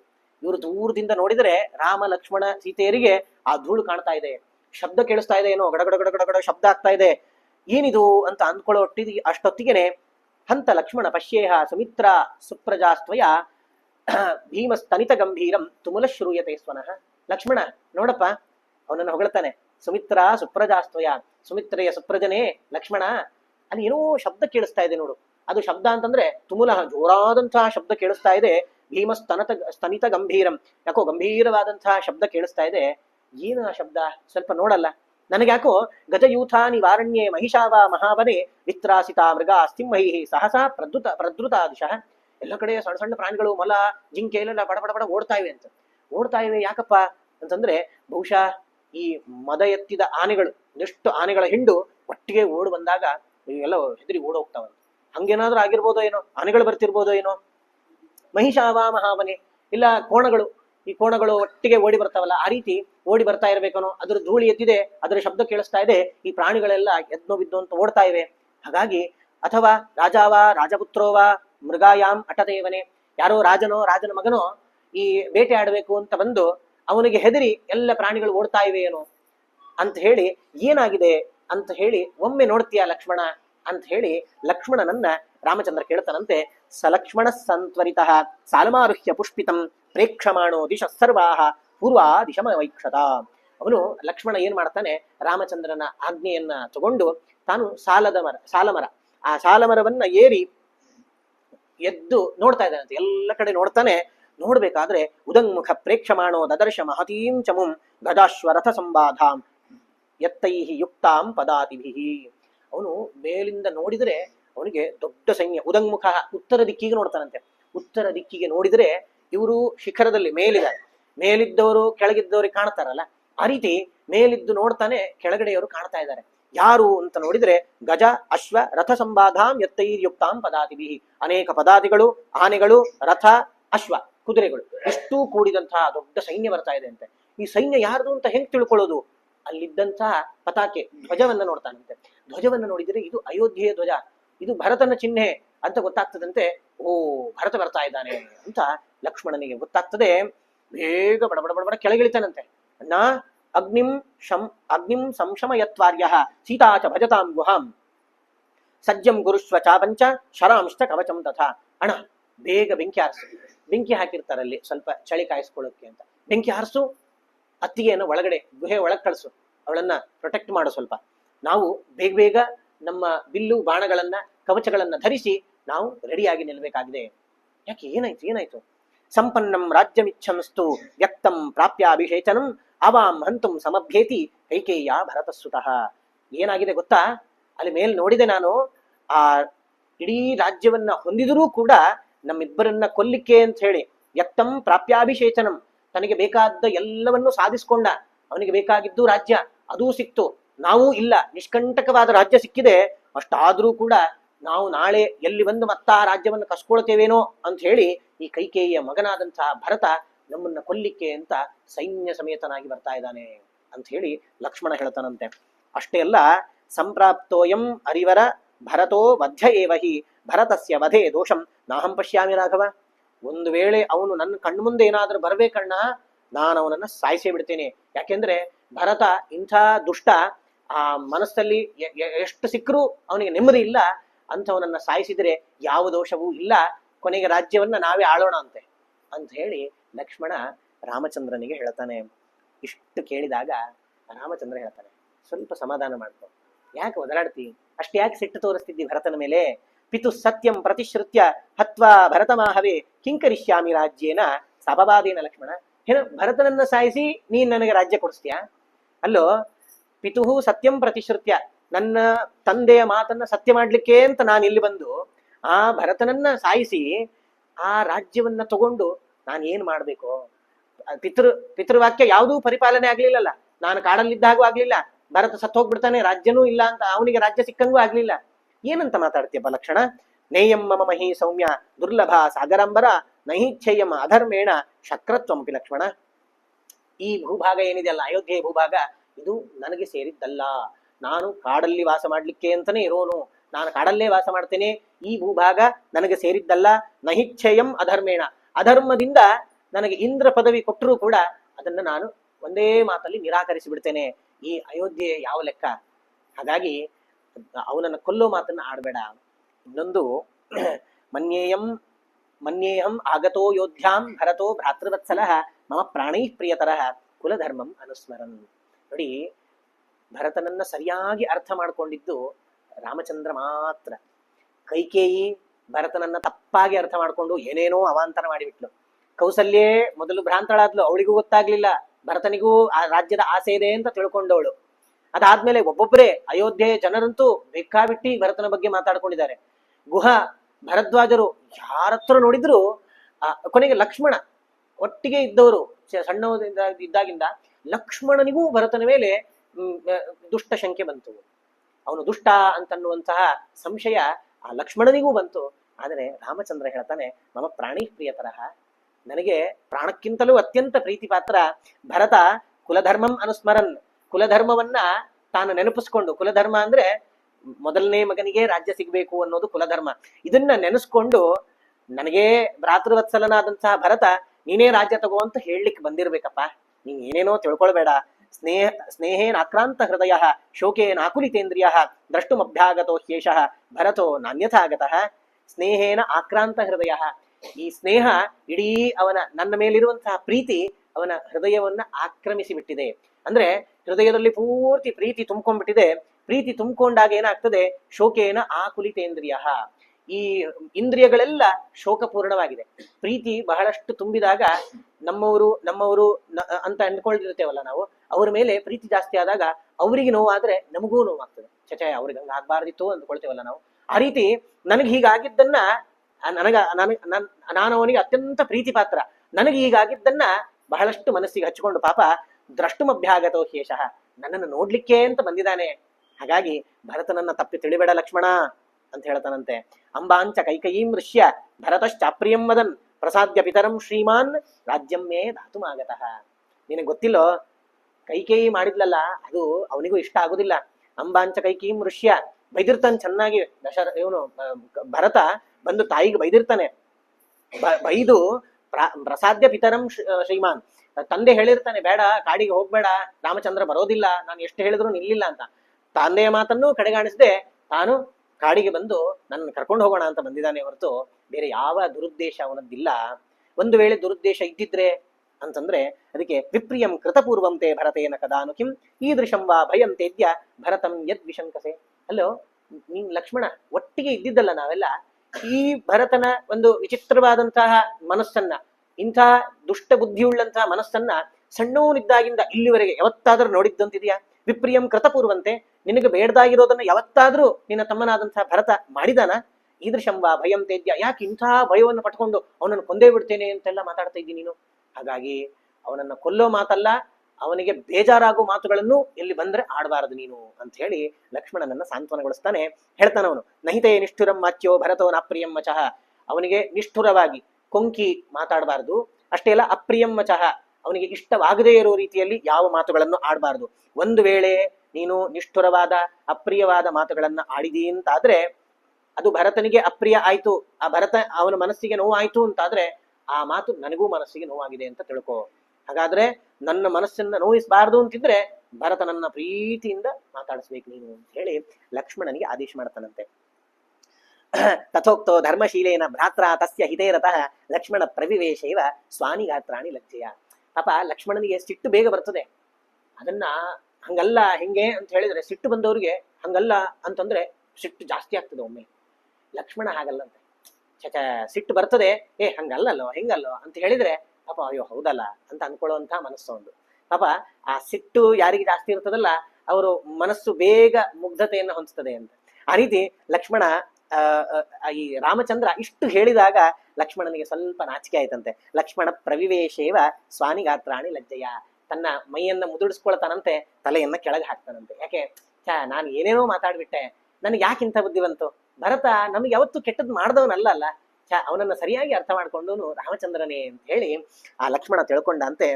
ಇಷ್ಟಾದಾಗ ಈ ಕಡೆ ಭರತ ಬರ್ತಾ ಇದ್ದಾನೆ. ಭರತ ತಾನು ಸೈನ್ಯವನ್ನ ಬೇರೆ ಬೇರೆ ಕಡೆಯಿಂದ ಕಳಿಸ್ತಾ ಇದ್ದಾನೆ. ಸ್ವಲ್ಪ ನೋಡ್ರಿ ಎಲ್ಲಿದೆ ಆಶ್ರಮ ಅಂತ ಹೇಳಿ, ಆಶ್ರಮವನ್ನ ನೋಡಿ ಅಂತ ಹೇಳಿ ಅದನ್ನ ಪಾರ್ಟಿಷನ್ ಮಾಡಿ, ನೀವು ಈ ಕಡೆ ಹೋಗ್ರಿ, ನೀವು ಈ ಕಡೆ ಹೋಗ್ರಿ, ನಾನು ಈ ಕಡೆ ಹೋಗ್ತೇನೆ ಅಂತ ಅವನ ಹಿಂದೆ ಕೆಲವು ಸೈನ್ಯಗಳನ್ನ ಕರ್ಕೊಂಡು ಹೋಗ್ತಾ ಇದ್ದಾನೆ. ಹೋಗಿ ಅವನು ತಾನೇ ಮಾತಾಡ್ಕೊಳ್ತಾ ಇದ್ದಾನಂತೆ. ಯಾವನ್ನ ಚರಣವು ಭ್ರಾತು ಪಾರ್ಥಿವ ವ್ಯಂಜನಾನ್ವಿತವು ಶಿರಸ ಪ್ರಗ್ರಹಿಷ್ಯಾಮಿ ನಮೇ ಶಾಂತಿರ್ ಭವಿಷ್ಯತಿ. ನನ್ನ ದುಃಖಕ್ಕೆ ಶಾಂತಿ ಅನ್ನೋದೇ ಇಲ್ಲ. ಎಲ್ಲಿವರೆಗೆ ಎಲ್ಲಿವರೆಗೆ ನನ್ನ ಅಣ್ಣನಾದಂತಹ, ನನ್ನ ತಂದೆಗೆ ಸಮನಾದಂತಹ ಆ ಅಣ್ಣನ 2 ಕಾಲುಗಳು ನನ್ನ ತಲೆಗೆ ತಾಕೋದಿಲ್ವೋ ಅಲ್ಲಿವರೆಗೆ ನನಗೆ ಶಾಂತಿ ಇಲ್ಲ. ಯಾವನ್ನ ರಾಜ್ಯೇ ರಾಜ್ಯಾರ್ಹ ಪಿತೃ ಪೈತಾಮಹೇ ಸ್ಥಿತ ಅಭಿಷಿಕ್ತೋ ಜಲಕ್ಲಿನ್ನೋ ನಮೇ ಶಾಂತಿರ್ ಭವಿಷ್ಯತಿ. ಎಲ್ಲಿವರೆಗೆ ರಾಜ್ಯವನ್ನು ಪಡಿಲಿಕ್ಕೆ ಅತ್ಯಂತ ಯೋಗ್ಯನಾದಂತಹ ರಾಮಚಂದ್ರ ತಾನು ಕಾಡಿಂದ ರಾಜ್ಯಕ್ಕೆ ಬಂದು ಪಿತೃ ಪೈತಾಮಹೇ ಸ್ಥಿತ, ನನ್ನ ಅಪ್ಪ ದಶರಥ ಅವನ ಹಿಂದಿನವರೆಲ್ಲ ಪಾಲಿಸಿದಂತಹ ಈ ರಾಜ್ಯವನ್ನ ತಾನು ಆ ಸಿಂಹಾಸನದಲ್ಲಿ ಕೂತು ಆ ರಾಜ್ಯಾಭಿಷೇಕದ ಕಲಶದ ನೀರು ಅವನ ತಲೆ ಮೇಲೆ ಎಲ್ಲಿವರೆಗೆ ಬೀಳೋದಿಲ್ವೋ ಅಲ್ಲಿವರೆಗೆ ನನಗೆ ಶಾಂತಿ ಇಲ್ಲ ಅಂತ ಹೇಳಿ ತಾನೇ ಮಾತಾಡ್ಕೊಳ್ತಿದ್ದಾನಂತೆ. ಸಗಿದೇಹೇ ಚಿತ್ರಕೂಟಸ್ಯ ಸಾಲಮಾರುಹ್ಯ ಸತ್ವರಂ ರಾಮಾಶ್ರಮಗತಸ್ಯಾಗ್ನೇಹೇ ದದರ್ಶ ಧ್ವಜ ಮುಚ್ಚರಿತಂ. ಇಷ್ಟ ಆಗ್ತದೆ. ಎಲ್ಲಿ ಹೊಡಿತಿದ್ರು ರಾಮನ ಇದು ಸಿಗ್ತಾ ಇಲ್ಲ, ಸುಳುವು ಸಿಗ್ತಾ ಇಲ್ಲ, ಏನ್ ಮಾಡ್ಬೇಕು ಗೊತ್ತಾಗದೆ ಅಲ್ಲೊಂದು ಸಾಲದ ಮರ ಇತ್ತು. ಆ ಸಾಲ ಮರವನ್ನ ಏರಿ ತಾನು ನೋಡ್ತಾ ಇದ್ದಾನಂತೆ ಎಲ್ಲಿರಬಹುದು ರಾಮ ಅಂತ. ಅಷ್ಟೊತ್ತಿಗೆ ಲಕ್ಷ್ಮಣ ಆರ್ಸು ಅಂತ ಹೇಳಿದ್ನಲ್ಲ ಬೆಂಕಿ, ಆ ಬೆಂಕಿ ಆರಿದ ನಂತರ ಏನು ಹೊಗೆ ಬರ್ತದೆ, ಆ ಹೊಗೆ ಅವನಿಗೆ ಕಾಣ್ಲಿಕ್ಕೆ ಪ್ರಾರಂಭ ಆಗ್ತದೆ ಭರತನಿಗೆ. ಆ ಹೊಗೆಯನ್ನ ಹಿಂಬಾಲಿಸ್ಕೊಂಡು ತಾನು ಹೋಗ್ತಾನಂತೆ. ಓ, ಹೊಗೆ ಬಂದಿದೆ ಅಂತಂದ್ರೆ ಅಲ್ಲಿ ಅವಶ್ಯವಾಗಿ ರಾಮಚಂದ್ರ ಇರಬೇಕು ಅಂತ ಹೇಳಿ ತಾನು ಆ ಹೊಗೆಯನ್ನ ಹಿಂಬಾಲಿಸ್ಕೊಂಡು ಹೋಗ್ತಾನೆ. ಹೋಗಿ ಹೋಗಿ ಮನ್ಯೇ ಪ್ರಾಪ್ತಾಸ್ಮತಂ ದೇಶಂ ಭರದ್ವಾಜೋಯಮಬ್ರವೀತ್ ನಾತಿ ದೂರೇ ಹಿ ಮನ್ಯೇಹಂ ನದೀಂ ಮಂದಾಕಿನಿ ಮಿತಃ. ಓ, ಮಂದಾಕಿನಿ ನದಿ ಅಂತ ಹೇಳಿದ್ರು ಭರದ್ವಾಜರು. ಮಂದಾಕಿನಿ ನದಿ ಈಗಾಗಲೇ ಸಿಕ್ಕಿದೆ. ಹಾಗಾದ್ರೆ ಬಹುಶಃ ಅವರು ಹೇಳಿದಂತಹ ರಾಮ ಇರುವಂತಹ ಸ್ಥಳ ಬಹುಶಃ ಇಲ್ಲೇ ಹತ್ರದಲ್ಲೇ ಇರಬೇಕು ಅಂತ ಹೇಳಿ ತಾನು ಅಂದ್ಕೊಳ್ತಾನಂತೆ. ಉಚ್ಚೈಹಿ ಬದ್ಧಾನಿ ಚೀರಾಣಿ ಲಕ್ಷ್ಮಣೇನ ಭವೇದಿಯಂ ಅಭಿಜ್ಞಾನ ಕೃತಃ ಪಂಥ ವಿಕಾಲೇ ಗಂತುಮಿಚ್ಛತ. ಈಗ ಕಾಡಲ್ಲಿ ಹೋಗ್ಬೇಕಾದ್ರೆ, ಈಗಲೂ ಅಷ್ಟೇ ಟ್ರೆಕ್ಕಿಂಗ್ ಹೋಗ್ಬೇಕಾದ್ರೆ ಅಲ್ಲಿ ಏನು ಗೂಗಲ್ ಮ್ಯಾಪ್ ಎಲ್ಲ ವರ್ಕ್ ಆಗುದಿಲ್ಲ. ಏನ್ ಮಾಡ್ತಿದ್ರು, ಒಂದು ಬಟ್ಟೆ ಕಟ್ತಿದ್ರು. ಈ ಒಂದು ಮರಕ್ಕೆ ಒಂದು ಬಟ್ಟೆ ಕಟ್ಟುದು, ಮುಂದೆ ಹೋಗ್ತಾ ಇದ್ದಂಗೆ ಇನ್ನೊಂದು ಮರಕ್ಕೆ ಬಟ್ಟೆ ಕಟ್ಟೋದು. ಅಂದ್ರೆ ಯಾವ ಚೆಕ್ ಪಾಯಿಂಟ್ಸ್, ಆ ಚೆಕ್ ಪಾಯಿಂಟ್ ದಾಟಿ ಮತ್ತೆ ಮುಂದೆ ಹೋಗ್ಬೇಕು, ಮತ್ತೆ ವಾಪಸ್ ಬರ್ಲಿಕ್ಕೆ ದಾರಿ ಗೊತ್ತಾಗ್ಬೇಕಲ್ಲ. ಹಾಗಾಗಿ ಭರತನಿಗೆ ಅಲ್ಲಿ ಕಟ್ಟಿ ಆ ಬಟ್ಟೆ ಕಟ್ಟಿದ ಕೆಲವು ಸುಳುವುಗಳು ಸಿಗ್ತಾ ಇದ್ವಂತೆ. ಓ, ಈ ಬಟ್ಟೆಯನ್ನ ಲಕ್ಷ್ಮಣ ಕಟ್ಟಿರ್ಬೇಕು. ಯಾಕೆಂತಂದ್ರೆ ಬೇಕಾದಾಗ ವಿಕಾಲೇಗಂತೂ ನಿಶ್ಚತ, ಕೆಲವೊಮ್ಮೆ ಹೋಗ್ಬೇಕಾಗ್ತದೆ, ಕತ್ಲಾಗಿರ್ತದೆ, ಅಂತಹ ಸಂದರ್ಭದಲ್ಲಿ ಹೋಗ್ಬೇಕು ಅಂದಾಗ ದಾರಿ ಕಾಣೋದಿಲ್ಲ, ದಾರಿ ತಪ್ಪಿ ಬಿಡಬಾರ್ದಲ್ಲ. ಅದಕ್ಕೋಸ್ಕರ ಲಕ್ಷ್ಮಣ ಬಟ್ಟೆ ಕಟ್ಟಿದ್ದಿರ್ಬೇಕು, ಈ ಬಟ್ಟೆಯನ್ನು ಹಿಂಬಾಲಿಸ್ಕೊಂಡು ಹೋಗ್ತೇನೆ ಅಂತ ಹೇಳಿ ಆ ಬಟ್ಟೆ ಕಟ್ಟಿದ ಮರಗಳನ್ನ ಹಿಂಬಾಲಿಸ್ಕೊಂಡು ತಾನು ಹೋಗ್ತಾನಂತೆ. ಜಗತ್ಯಾಂ ಪುರುಷ ವ್ಯಾಘ್ರ ಆಸ್ತೆ ವಿರಾಸನೇ ರತಃ ಜನೇಂದ್ರೋ ನಿರ್ಜನಂ ಪ್ರಾಪ್ಯ ಧಿಮ್ಮೆ ಜನ್ಮ ಸಜೀವಿತಂ. ಅವನು ಪಾಪ ರಾಮ ಸಿಗೋವರೆಗೂ ಅವನನ್ನು ಬೈಕೊಂಡೇ ಹೋಗ್ತಾನಂತೆ, ನನಗೆ ಧಿಕ್ಕಾರ ಇರ್ಲಿ. ಯಾಕೆ? ಜಗತ್ಯಾಂ ಪುರುಷ ವ್ಯಾಘ್ರ ಆಸ್ತೆ ವಿರಾಸನೆ. ಅವನು ರಾಮಚಂದ್ರ ವೀರಾಸನದಲ್ಲಿ ಕೂತಿರ್ಬೇಕಿತ್ತು. ಜನೇಂದ್ರೋ ನಿರ್ಜನಂ ಪ್ರಾಪ್ಯ, ಎಲ್ಲಿ ರಾಜ್ಯದಲ್ಲಿ ಕೂಡಬೇಕಿತ್ತು. ಪಾಪ ಆ ಜನರಿಗೆಲ್ಲ ಇಂದ್ರ ಸಮಾನಾದಂತಹ ರಾಜನಾಗ್ಬೇಕಾಗಿದ್ದಂತಹ ರಾಮಚಂದ್ರ ಈಗ ಕಾಡಲ್ಲಿ ಬಂದು ಕೂಡೋ ಹಾಗಾಯ್ತಲ್ಲ, ನನ್ನಿಂದ ನನಗೆ ಧಿಕ್ಕಾರ ಇರ್ಲಿ ಅಂತ ಹೇಳಿ ಏವಂ ಸ ವಿಲಪಂ ತಸ್ಮಿನ್ ವನೇ ದಶರಥಾತ್ಮಜ ದದರ್ಶ ಮಹತೀಂ ಪುಣ್ಯಾಂ ಪರ್ಣಶಾಲಾಂ ಮನೋರಮಾಂ. ಸ್ವಲ್ಪ ದೂರದಲ್ಲಿ ನಿಂತಿದ್ದಾನೆ. ಈ ರೀತಿ ತಾನಾಗೆ ಮಾತಾಡ್ಕೊಂಡು ಹೋಗ್ತಾ ಇದ್ದಾನೆ. ದೂರದಲ್ಲಿ ಒಂದು ಪರ್ಣಶಾಲೆ ಕಾಣುತ್ತದೆ ಅವನಿಗೆ. ಪರ್ಣಶಾಲೆ ಕಂಡು ಕೂಡಲೇ ಸ್ವಲ್ಪ ಅವನ ಮನಸ್ಸಿನ ಆತಂಕ ಜೋರಾಗ್ತದಂತೆ. ಓ, ಈ ಪರ್ಣಶಾಲೆ ರಾಮಚಂದ್ರನದ್ದೇ ಇರ್ಬೋದಾ ಅಂತ ಹೇಳಿ ನಿಧಾನಕ್ಕೆ ಹೋಗ್ತಾ ಇದ್ದಾನಂತೆ. ಮುಂದೆ ಹೋಗ್ತಾ ಹೋಗ್ತಾ ಹೋಗ್ತಾ ನಿರೀಕ್ಷ ಸಮುಹೂರ್ತಂತು ದದರ್ಶ ಭರತೋ ಗುರುಂ ಉಟಜೆ ರಾಮಮಾಸೀನಂ ಜಟಾಮಂಡಲ ಧಾರಿಣಂ ಕೃಷ್ಣಾಜಿನ ಧರಂತಂತು ಚೀರವಲ್ಕಲ ವಾಸಸಂ ದದರ್ಶ ರಾಮಂ ಆಸೀನಂ ಅಭಿತಃ ಪಾವಕೋಪಮಂ. ಸ್ವಲ್ಪ ಹತ್ರ ಹೋಗ್ತಾ ಇದ್ದಂಗೆ ಇನ್ನು ಪರ್ಣಶಾಲೆ ದೂರದಲ್ಲಿದೆ. ಆ ಪರ್ಣಶಾಲೆಯಲ್ಲಿ ಎದುರುಗಡೆ ಯಾರೋ ಕೂತ ಹಾಗೆ ಕಾಣ್ತಾ ಇದೆ ಅಂತೆ. ಕೂತ ಹಾಗೆ ಕಾಣ್ತಾ ಇದೆ. ಯಾರೂ ಅಂತ ಗಮನಿಸಿ ದಿಟ್ಟಿಸಿ ನೋಡಿದ್ರೆ ಆ ಅಡಿಯಿಂದ ಮುಡಿಯವರೆಗೆ ನೋಡೋದು ಅಂತ ಹೇಳ್ತೇವಲ್ಲ, ಮೊದಲು ತಲೆಯನ್ನು ನೋಡ್ತಾನಂತೆ. ಜಟಾಮಂಡಲ ಧಾರಿಣಂ, ಒಳ್ಳೆ ಉಜ್ವಲವಾದಂತಹ ಜಟೆಯನ್ನ ಕಟ್ಕೊಂಡಿದ್ದಾನಂತೆ. ಮಧ್ಯ ನೋಡಿದರೆ ಕೃಷ್ಣಾಜಿನ ಧರಂತಂತು, ಆ ಕೃಷ್ಣಾಜಿನ ಮೈ ಮೇಲೆ ಕೃಷ್ಣಾಜಿನವನ್ನು ಹಾಕೊಂಡಿದ್ದಾನೆ. ಕೆಳಗಡೆ ಚೀರವಲ್ಕಲ ವಾಸಸಂ, ಆ ನಾರುಮಡಿಯನ್ನ ಕೆಳಗಡೆ ಹುಟ್ಟಿದ್ದಾನಂತೆ. ಇಂಥ ರಾಮಚಂದ್ರನನ್ನ, ಎಂಥ ಪಾವಕೋಪಮಂ, ಜ್ವಲಿಸುವ ಬೆಂಕಿ ಅಂತಿರುವಂತಹ ಪಾವಕ, ಆ ಅಗ್ನಿಗೆ ಸದೃಶನಾದಂತಹ ಪ್ರಕಾಶವುಳ್ಳಂತಹ ರಾಮಚಂದ್ರನನ್ನ ಕಡೆಗೂ ಭರತ ನೋಡಿಯೇ ಬಿಟ್ಟ. ನೋಡಿ ಅವನು ಹತ್ರ ಹೋಗ್ತಾ ಇದ್ದಾನಂತೆ. ಸ್ಥಂಡಿಲೇ ದರ್ಭ ಸಂಸ್ತೀರ್ಣೆ ಸೀತೆಯ ಲಕ್ಷ್ಮಣೇನ ಚ. ಆ ಒಂದು ಸ್ಥಂಡಿಲ ಕೆಳಗಡೆ ಭೂಮಿ ಮೇಲೆ ದರ್ಬೆಯ ಚಾಪೆ ಹಾಕೊಂಡು ತಾನು ಕೂತಿದ್ದಾನಂತೆ. ಲಕ್ಷ್ಮಣನೂ ಅಲ್ಲೇ ಇದ್ದಾನಂತೆ, ಸೀತೆಯೂ ಅಲ್ಲೇ ಇದ್ದಾಳಂತೆ. ಇದನ್ನ ನೋಡಿ ಅಬ್ಬಾ, ರಾಮಚಂದ್ರನನ್ನ ನಾನು ನೋಡಿಬಿಟ್ಟೆ ಅಂತ ಇನ್ನು ಹತ್ರ ಹೋಗ್ಬೇಕು. ಅವನು ಹತ್ರ ಹೋಗ್ತಾ ಇದ್ದಾನೆ. ಕಣ್ಣೆಲ್ಲ ದುಃಖದಿಂದ ಅವನು ರಾಮಚಂದ್ರನನ್ನ ನೋಡ್ಬೇಕು ಅನ್ಕೊಳ್ತಾ ಇದ್ದಾನೆ. ದುಃಖ ಇನ್ನಷ್ಟು ಜಾಸ್ತಿಯಾಗಿ ಕಣ್ಣೀರು ಬರ್ತಾ ಇದೆ. ಏನು ಕಣ್ಣೀರು ಅಡ್ಡಡ್ಡ ಬರ್ತದಲ್ಲ ಇದು ಅಂತ ಹೇಳಿ ಕಣ್ಣೀರು ಒರೆಸ್ಕೊಳ್ತಾನೆ. ರಾಮಚಂದ್ರನನ್ನು ನೋಡ್ಬೇಕು ಅಂತ ಹತ್ರ ಹತ್ರ ಹೋಗ್ತಾ ಇದ್ದಾನೆ. ಇವನಿಗೆ ದುಃಖ ಜಾಸ್ತಿ ಆಗ್ತಾ ಇದೆ. ಮತ್ತಷ್ಟು ಹೇಳ್ಕೊಳ್ತಾನಂತೆ ಅವನು. ದೃಷ್ಟ್ವೈವ ವಿಲಲಾಪಾರ್ಥೋ ಬಾಷ್ಪ ಸಂದಿಗ್ಧಯಾಗಿರ ಅಶಕ್ನುವನ್ ವಾರಯಿತು ಧೈರ್ಯಾತ್ ವಚನಮಬ್ರುವನ್. ತಾನು ಮನಸ್ಸಲ್ಲೇ ಗೊಣಗುಕೊಂಡು ತಾನು ಹೋಗ್ತಾ ಇದ್ದಾನಂತೆ. ಅವನಿಗೆ ಮಾತಾಡ್ಲಿಕ್ಕೆ ಆಗ್ತಾ ಇಲ್ಲ. ದುಃಖ ಬಹಳಷ್ಟು ಬಂದಾಗ ದುಃಖ ಮಾತನ್ನ ಒತ್ತಿ ಬಿಡುತ್ತದಂತೆ. ಯಾಕೆಂದ್ರೆ ಬಹಳಷ್ಟು ಅಳತಾ ದುಃಖದಲ್ಲಿ ಮಾತಾಡ್ಲಿಕ್ಕೆ ಆಗುದಿಲ್ಲ ನಮ್ಗೆ. ಒಂದು ದುಃಖ ಪೂರ್ಣ ಹೋಗ್ಬೇಕು ಮಾತಾಡ್ಲಿಕ್ಕೆ, ಇಲ್ಲಾಂದ್ರೆ ಬರೀ ದುಃಖನೇ ತೋರಿಸ್ಕೊಳ್ತಾ ಇರಬೇಕು, ಮಾತು ಬರೋದಿಲ್ಲ ಅಂತ. ಆ ರೀತಿ ಭರತನಿಗೆ ದುಃಖವೇ ಬರ್ತಾ ಇದೆ, ಮಾತು ಬರ್ತಾ ಇಲ್ಲಂತೆ. ಅದನ್ನ ಒತ್ತಿ ತಾನೇ ಮಾತಾಡ್ಕೊಳ್ತಿದ್ದಾನಂತೆ. ಯಸ್ ಸಂಸದಿ ಪ್ರಕೃತಿಭಿ ಭವೇತ್ ಯುಕ್ತ ಉಪಾಸಿತಂ ವನ್ಯೈ ಮೃಗೈ ಉಪಾಸೀನಃ ಸೋಯಮಾಸ್ತೆ ಮಮಾಗ್ರಜ. ಅಲ್ಲ, ಎಂಥ ಎಲ್ಲಿ ಕೂತಿರ್ಬೇಕಿತ್ತು ರಾಮಚಂದ್ರ? ದೊಡ್ಡ ಸಿಂಹಾಸನದಲ್ಲಿ ಸುತ್ತಲೂ ಮಂತ್ರಿಗಳು, ಆಯಾ ಜನಪದದ ಅಧ್ಯಕ್ಷರು, ಪುರಜನರು ಇವರೆಲ್ಲಿಂದ ಸುತ್ತುವರೆದಿರಬೇಕಾದಂತಹ ಆ ರಾಮಚಂದ್ರ ಇವತ್ತು ಏನಾಗ್ಬಿಟ್ಟಿದೆ? ಇವತ್ತು ವನ್ಯೈ ಮೃಗೈ ಉಪಾಸೀನಃ ಸೋಯಮಾಸ್ತೆ ಮಮಾಗ್ರಜ. ಕೇವಲ ವನ್ಯ ಮೃಗಗಳು, ಅವನ ಸುತ್ತಲೂ ವನ್ಯ ಮೃಗಗಳು ಓಡಾಡ್ತಾ ಇವೆ. ಅಂದ್ರೆ ರಾಮಚಂದ್ರ ರಾಜ್ಯದಲ್ಲಿ ಅವನ ಹತ್ರ ಎಲ್ಲ ಕೆಲಸಕ್ಕೆ ಅಂತ ಜನರು ಬರ್ತಾ ಇರಬೇಕು, ಈ ಕಡೆ ಮಂತ್ರಿಗಳು ಅವನೊತ್ತಿಗೆ ಮಾತಾಡ್ತಾ ಇರಬೇಕು. ಅಂಥ ರಾಮಚಂದ್ರ ಇವತ್ತೇನೂ ಇಲ್ಲದೆ ಬರೀ ಮೃಗಗಳು ಅವನು ಸುತ್ತ ಓಡಾಡೋ ರೀತಿಯಲ್ಲಿ ಆಗಿದೆಯಲ್ಲ. ವಾಸೋಭಿಹಿ ಬಹು ಸಾಹಸ್ರೈಹಿ ಯೋ ಮಹಾತ್ಮ ಪುರೋಚಿತ ಮೃಗಾಜಿನೇ ಸೋಯಮಿಹ ಪ್ರವಸ್ತೆ ಧರ್ಮಮಾಚರನ್. ರಾಮಚಂದ್ರ ಏನಾಗ್ಬೇಕಿತ್ತು? ಅವನು ಕ್ಷಣ ಕ್ಷಣಕ್ಕೆ ಬಟ್ಟೆಯನ್ನು ಬದಲಾಯಿಸುವನು. ಈ ಒಂದು ಸಭೆ ಇರ್ತದೆ, ಒಂದು ಸಭೆಯಲ್ಲಿ ಕೂತಂತಹ ರಾಜ ಆ ಸಭೆಯನ್ನ ಮುಗಿಸಿ ಇನ್ನೊಂದು ಸಭೆಗೆ ಹೋಗ್ಬೇಕು ಅಂತಂದ್ರೆ ಮತ್ತೆ ಬಟ್ಟೆ ಎಲ್ಲ ಚೇಂಜ್ ಆಗ್ಬೇಕು, ಮತ್ತೆ ಹೊಸ ರೀತಿ ಅಲಂಕಾರ, ಹೊಸ ಲುಕ್ಕವನ್ನು. ಅಂತಹ ರಾಮಚಂದ್ರ ಕ್ಷಣ ಕ್ಷಣಕ್ಕೆ ಬೇರೆ ಬೇರೆ ಬಟ್ಟೆಯನ್ನ ಬದಲಾಯಿಸಬೇಕಾದಂತಹ ರಾಮಚಂದ್ರ ನಾರು ಮಡಿಯನ್ನ ಉಟ್ಟು ಜಟೆಯನ್ನ ಧಾರಣೆ ಮಾಡಿ ಈ ರೀತಿ ಕೂತಿದ್ದನ್ನ ನೋಡಿದ್ರೆ ಎಷ್ಟು ದುಃಖ ಆಗ್ತದೆ ಅಂತ ಅನ್ಕೊಳ್ತಾ ಇದ್ದಂತೆ. ಅಧಾರಯತ್ಯೋ ವಿವಿಧಾ ಚಿತ್ರಾ ಸುಮನಸ ಸದಾ ಸ್ವಯಂ ಜಟಾಭಾರಂ ಇಮಂ ಸಹತೆ ರಾಘವ ಕಥಂ. ಅಲ್ಲ, ಅವನ ತಲೆ ಎಂಥ ತಲೆಯದು! ಕಿರೀಟವನ್ನ ಹಾಕಿ ಆ ಕಿರೀಟದ ಮೇಲೆ ಅನೇಕ ಪುಷ್ಪಗಳಿಂದ ಅಲಂಕರಿಸಿ ಆ ಅಲಂಕರಿಸಿದ ಪುಷ್ಪದ ಭಾರವನ್ನು ತಡೆಯುವಂತಹ ತಲೆ ಇವತ್ತು ಜಟೆಯನ್ನ ಕಟ್ಟಿಕೊಂಡು ಆ ಜಟಾಭಾರವನ್ನ ತಡೆಯುವಂತಹ ತಲೆ ಆಗಿಬಿಟ್ಟಿದೆಯಲ್ಲ. ಎಂಥ ರಾಮಚಂದ್ರ ಹೇಗಾಗಿ ಬಿಟ್ಟ ನನ್ನಿಂದ ಅಂತ ಹೇಳಿ ಹೇಳ್ಕೊಳ್ತಾ ಇದ್ದಾನೆ. ಚಂದನೇನ ಮಹಾರ್ಹೇಣ ಯಸ್ಯಾಂಗಂ ಉಪಸೇವಿತಂ ಮಲೇನ ತಸ್ಯಾಂಗಮಿದಂ ಕಥಮಾರ್ಯಸ್ಯ ಸೇವ್ಯತೆ. ಆ ರಾಮಚಂದ್ರ ನಿತ್ಯ ಚಂದನ ಲೇಪನ ಮಾಡ್ಕೊಂಡು ಇರ್ಬೇಕಾದಂಥವನು. ಅವನಿಗೆ ಅದು ತಾನಲ್ಲ, ಬೇರೆಯವರು ಬಂದು, ಸೇವಕ ಜನರು ಬಂದು ಅವನಿಗೆ ಲೇಪನ ಮಾಡಿ ಹೋಗ್ಬೇಕು. ಅಂತಹ ರಾಮಚಂದ್ರ ಇವತ್ತು ಅವನ ಶರೀರ ಬರೀ ಧೂಳಿಂದ ತುಂಬ್ಕೊಂಡ್ಬಿಟ್ಟಿದೆ, ಕಾಡಿನ ಧೂಳುಗಳಿಂದ ತುಂಬಿಕೊಂಡ ಶರೀರ, ಆ ಚರ್ಮ ಇದನ್ನು ಹೇಗೆ ಸಹಿಸ್ತಾ ಇದೆಯಪ್ಪ ಅಂತ ಹೇಳಿ ತಾನು ಧಾರಾಕಾರವಾಗಿ ಅಳ್ತಾ ಇತ್ಯೇವಂ ವಿಲಪನ್ ದೀನಃ ಪ್ರಸ್ತಿನ್ನ ಮುಖಪಂಕಜ ಪಾದಾವಪ್ರಾಪ್ಯ ರಾಮಸ್ಯ ಪಪಾತ ಭರತೋರುದನ್. ಓಡಿ ಹೋಗ್ತಾ ಇದ್ದಾನಂತೆ, ಮುಂದೆ ಹೋಗ್ತಾನೆ. ರಾಮಚಂದ್ರ ಇದ್ದಾನೆ, ದುಃಖ ಜೋರಾಗ್ತಾ ಇದೆ ಅವನಿಗೆ. ದುಃಖವನ್ನ ತಡಿಲಿಕ್ಕಾಗದೆ ಈ ರೀತಿ ಹೇಳ್ತಾ ಹೇಳ್ತಾ ಹೇಳ್ತಾ ಹೇಳ್ತಾ ಮುಂದೆ ಹೋಗಿ ಕೊನೆಗೆ ಅವನಿಗೆ ಕಂಟ್ರೋಲ್ ಆಗ್ಲಿಲ್ಲಂತೆ. ಹಿಂದೆ ದಶರಥ ಯಾವ ರೀತಿ ಬಿದ್ದು ಬಿಟ್ನೋ, ಅವನು ದಶರಥ ಆಗಬೇಕಾದ್ರೆ ಹಿಂದೆ ಬೀಳ್ಬೇಕಾದ್ರೆ ರಾಮ ಸಿಕ್ಕಿರ್ಲಿಲ್ಲ ಅವನಿಗೆ. ರಾಮನನ್ನ ಕೊನೆಯ ಸಂದರ್ಭದಲ್ಲಿ ರಾಮನನ್ನ ಹಿಡಿತೇನೆ ನಾನು ಅಂತ ಹೋದವನು, ಅವನಿಗೆ ದಶರಥ ಕೆಳಗೆ ಹಾಗೆ ಬಿದ್ದುಬಿಟ್ಟ. ರಾಮಚಂದ್ರ ಬಂದ ಹಿಡ್ಕೊಂಡ. ಇಲ್ಲಿ ಭರತ ತಾನು ಮುಂದುವರೆಗೆ ಹೋಗಿ ರಾಮನ ಕಾಲ ಮೇಲೆ ತಾನು ದಪ್ಪಂತ ಬಿದ್ದ. ಇಷ್ಟು ಬಿದ್ದಾಗ ಈ ಕಡೆಯಿಂದ ಶತ್ರುಘ್ನಶ್ಚಾಪಿ ರಾಮಸ್ಯ ಒಂದೇ ಚರಣವರುದನ್ ತಾವು ಬಹುಚ ಸಮಾಲಿಂಗ್ಯ ರಾಮೋಪಿ ಅಶ್ರೂಣ್ಯವರ್ತಯತ್. ಇಷ್ಟಾದಾಗ ಶತ್ರುಘ್ನನೂ ನಮಸ್ಕಾರ ಮಾಡ್ತಾನೆ, ಇಬ್ಬರನ್ನೂ ಎಬ್ಬಿಸ್ತಾನಂತೆ. ಎಬ್ಬಿಸಿ ರಾಮಚಂದ್ರ ಆಲಿಂಗನೆ ಮಾಡ್ಕೊಳ್ತಾನಂತೆ.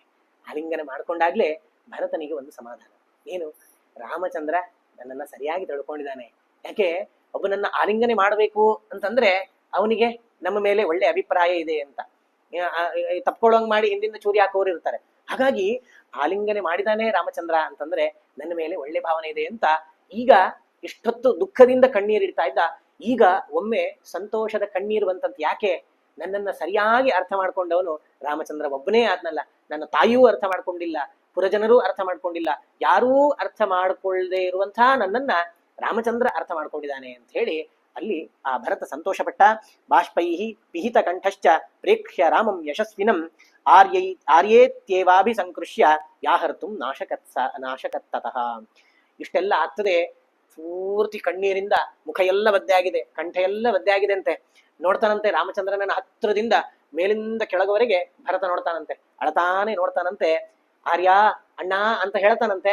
ಮುಂದೇನು ಹೇಳಲಿಕ್ಕೆ ಆಗ್ಲಿಲ್ಲಂತೆ, ಸುಮ್ಮನೆ ಆಗ್ತಾ ಇದ್ದಾನೆ ಭರತ. ಅಣ್ಣ ಅಂತ ಹೇಳಿ ಸುಮ್ಮನೆ ಆಗಿ ಬಿಡ್ತಾ ಇದ್ದಾನಂತೆ. ಇಷ್ಟಾದಾಗ ರಾಮಚಂದ್ರ ಮಾತಾಡ್ತಾನಂತೆ. ರಾಮಚಂದ್ರ ಹೇಳ್ತಾನೆ, ಕುನುತೆ ಭೂತ್ ಪಿತಾ ತಾತ ಯದರಣ್ಯಂ ತ್ವಮಾಗತಃ ನಹಿ ತ್ವಂ ಜೀವತಸ್ತಸ್ಯ ವನಮಾಗಂತು ಮರ್ಹಸಿ. ಏನಪ್ಪಾ, ತಂದೆ ಏನು ಮಾಡ್ತಾ ಇದ್ದಾನೆ ಮನೆಯಲ್ಲಿ? ನಿನ್ನನ್ನು ಹೆಂಗ್ ಕಾಡಿಗೆ ಕಳಿಸ್ಕೊಟ್ಟವನು? ತಂದೆ ಬದುಕಿರ್ಬೇಕಾದ್ರೆ ಹಾಗೆಲ್ಲ ಕಾಡಿಗೆ ಹೋಗ್ಬಾರ್ದು.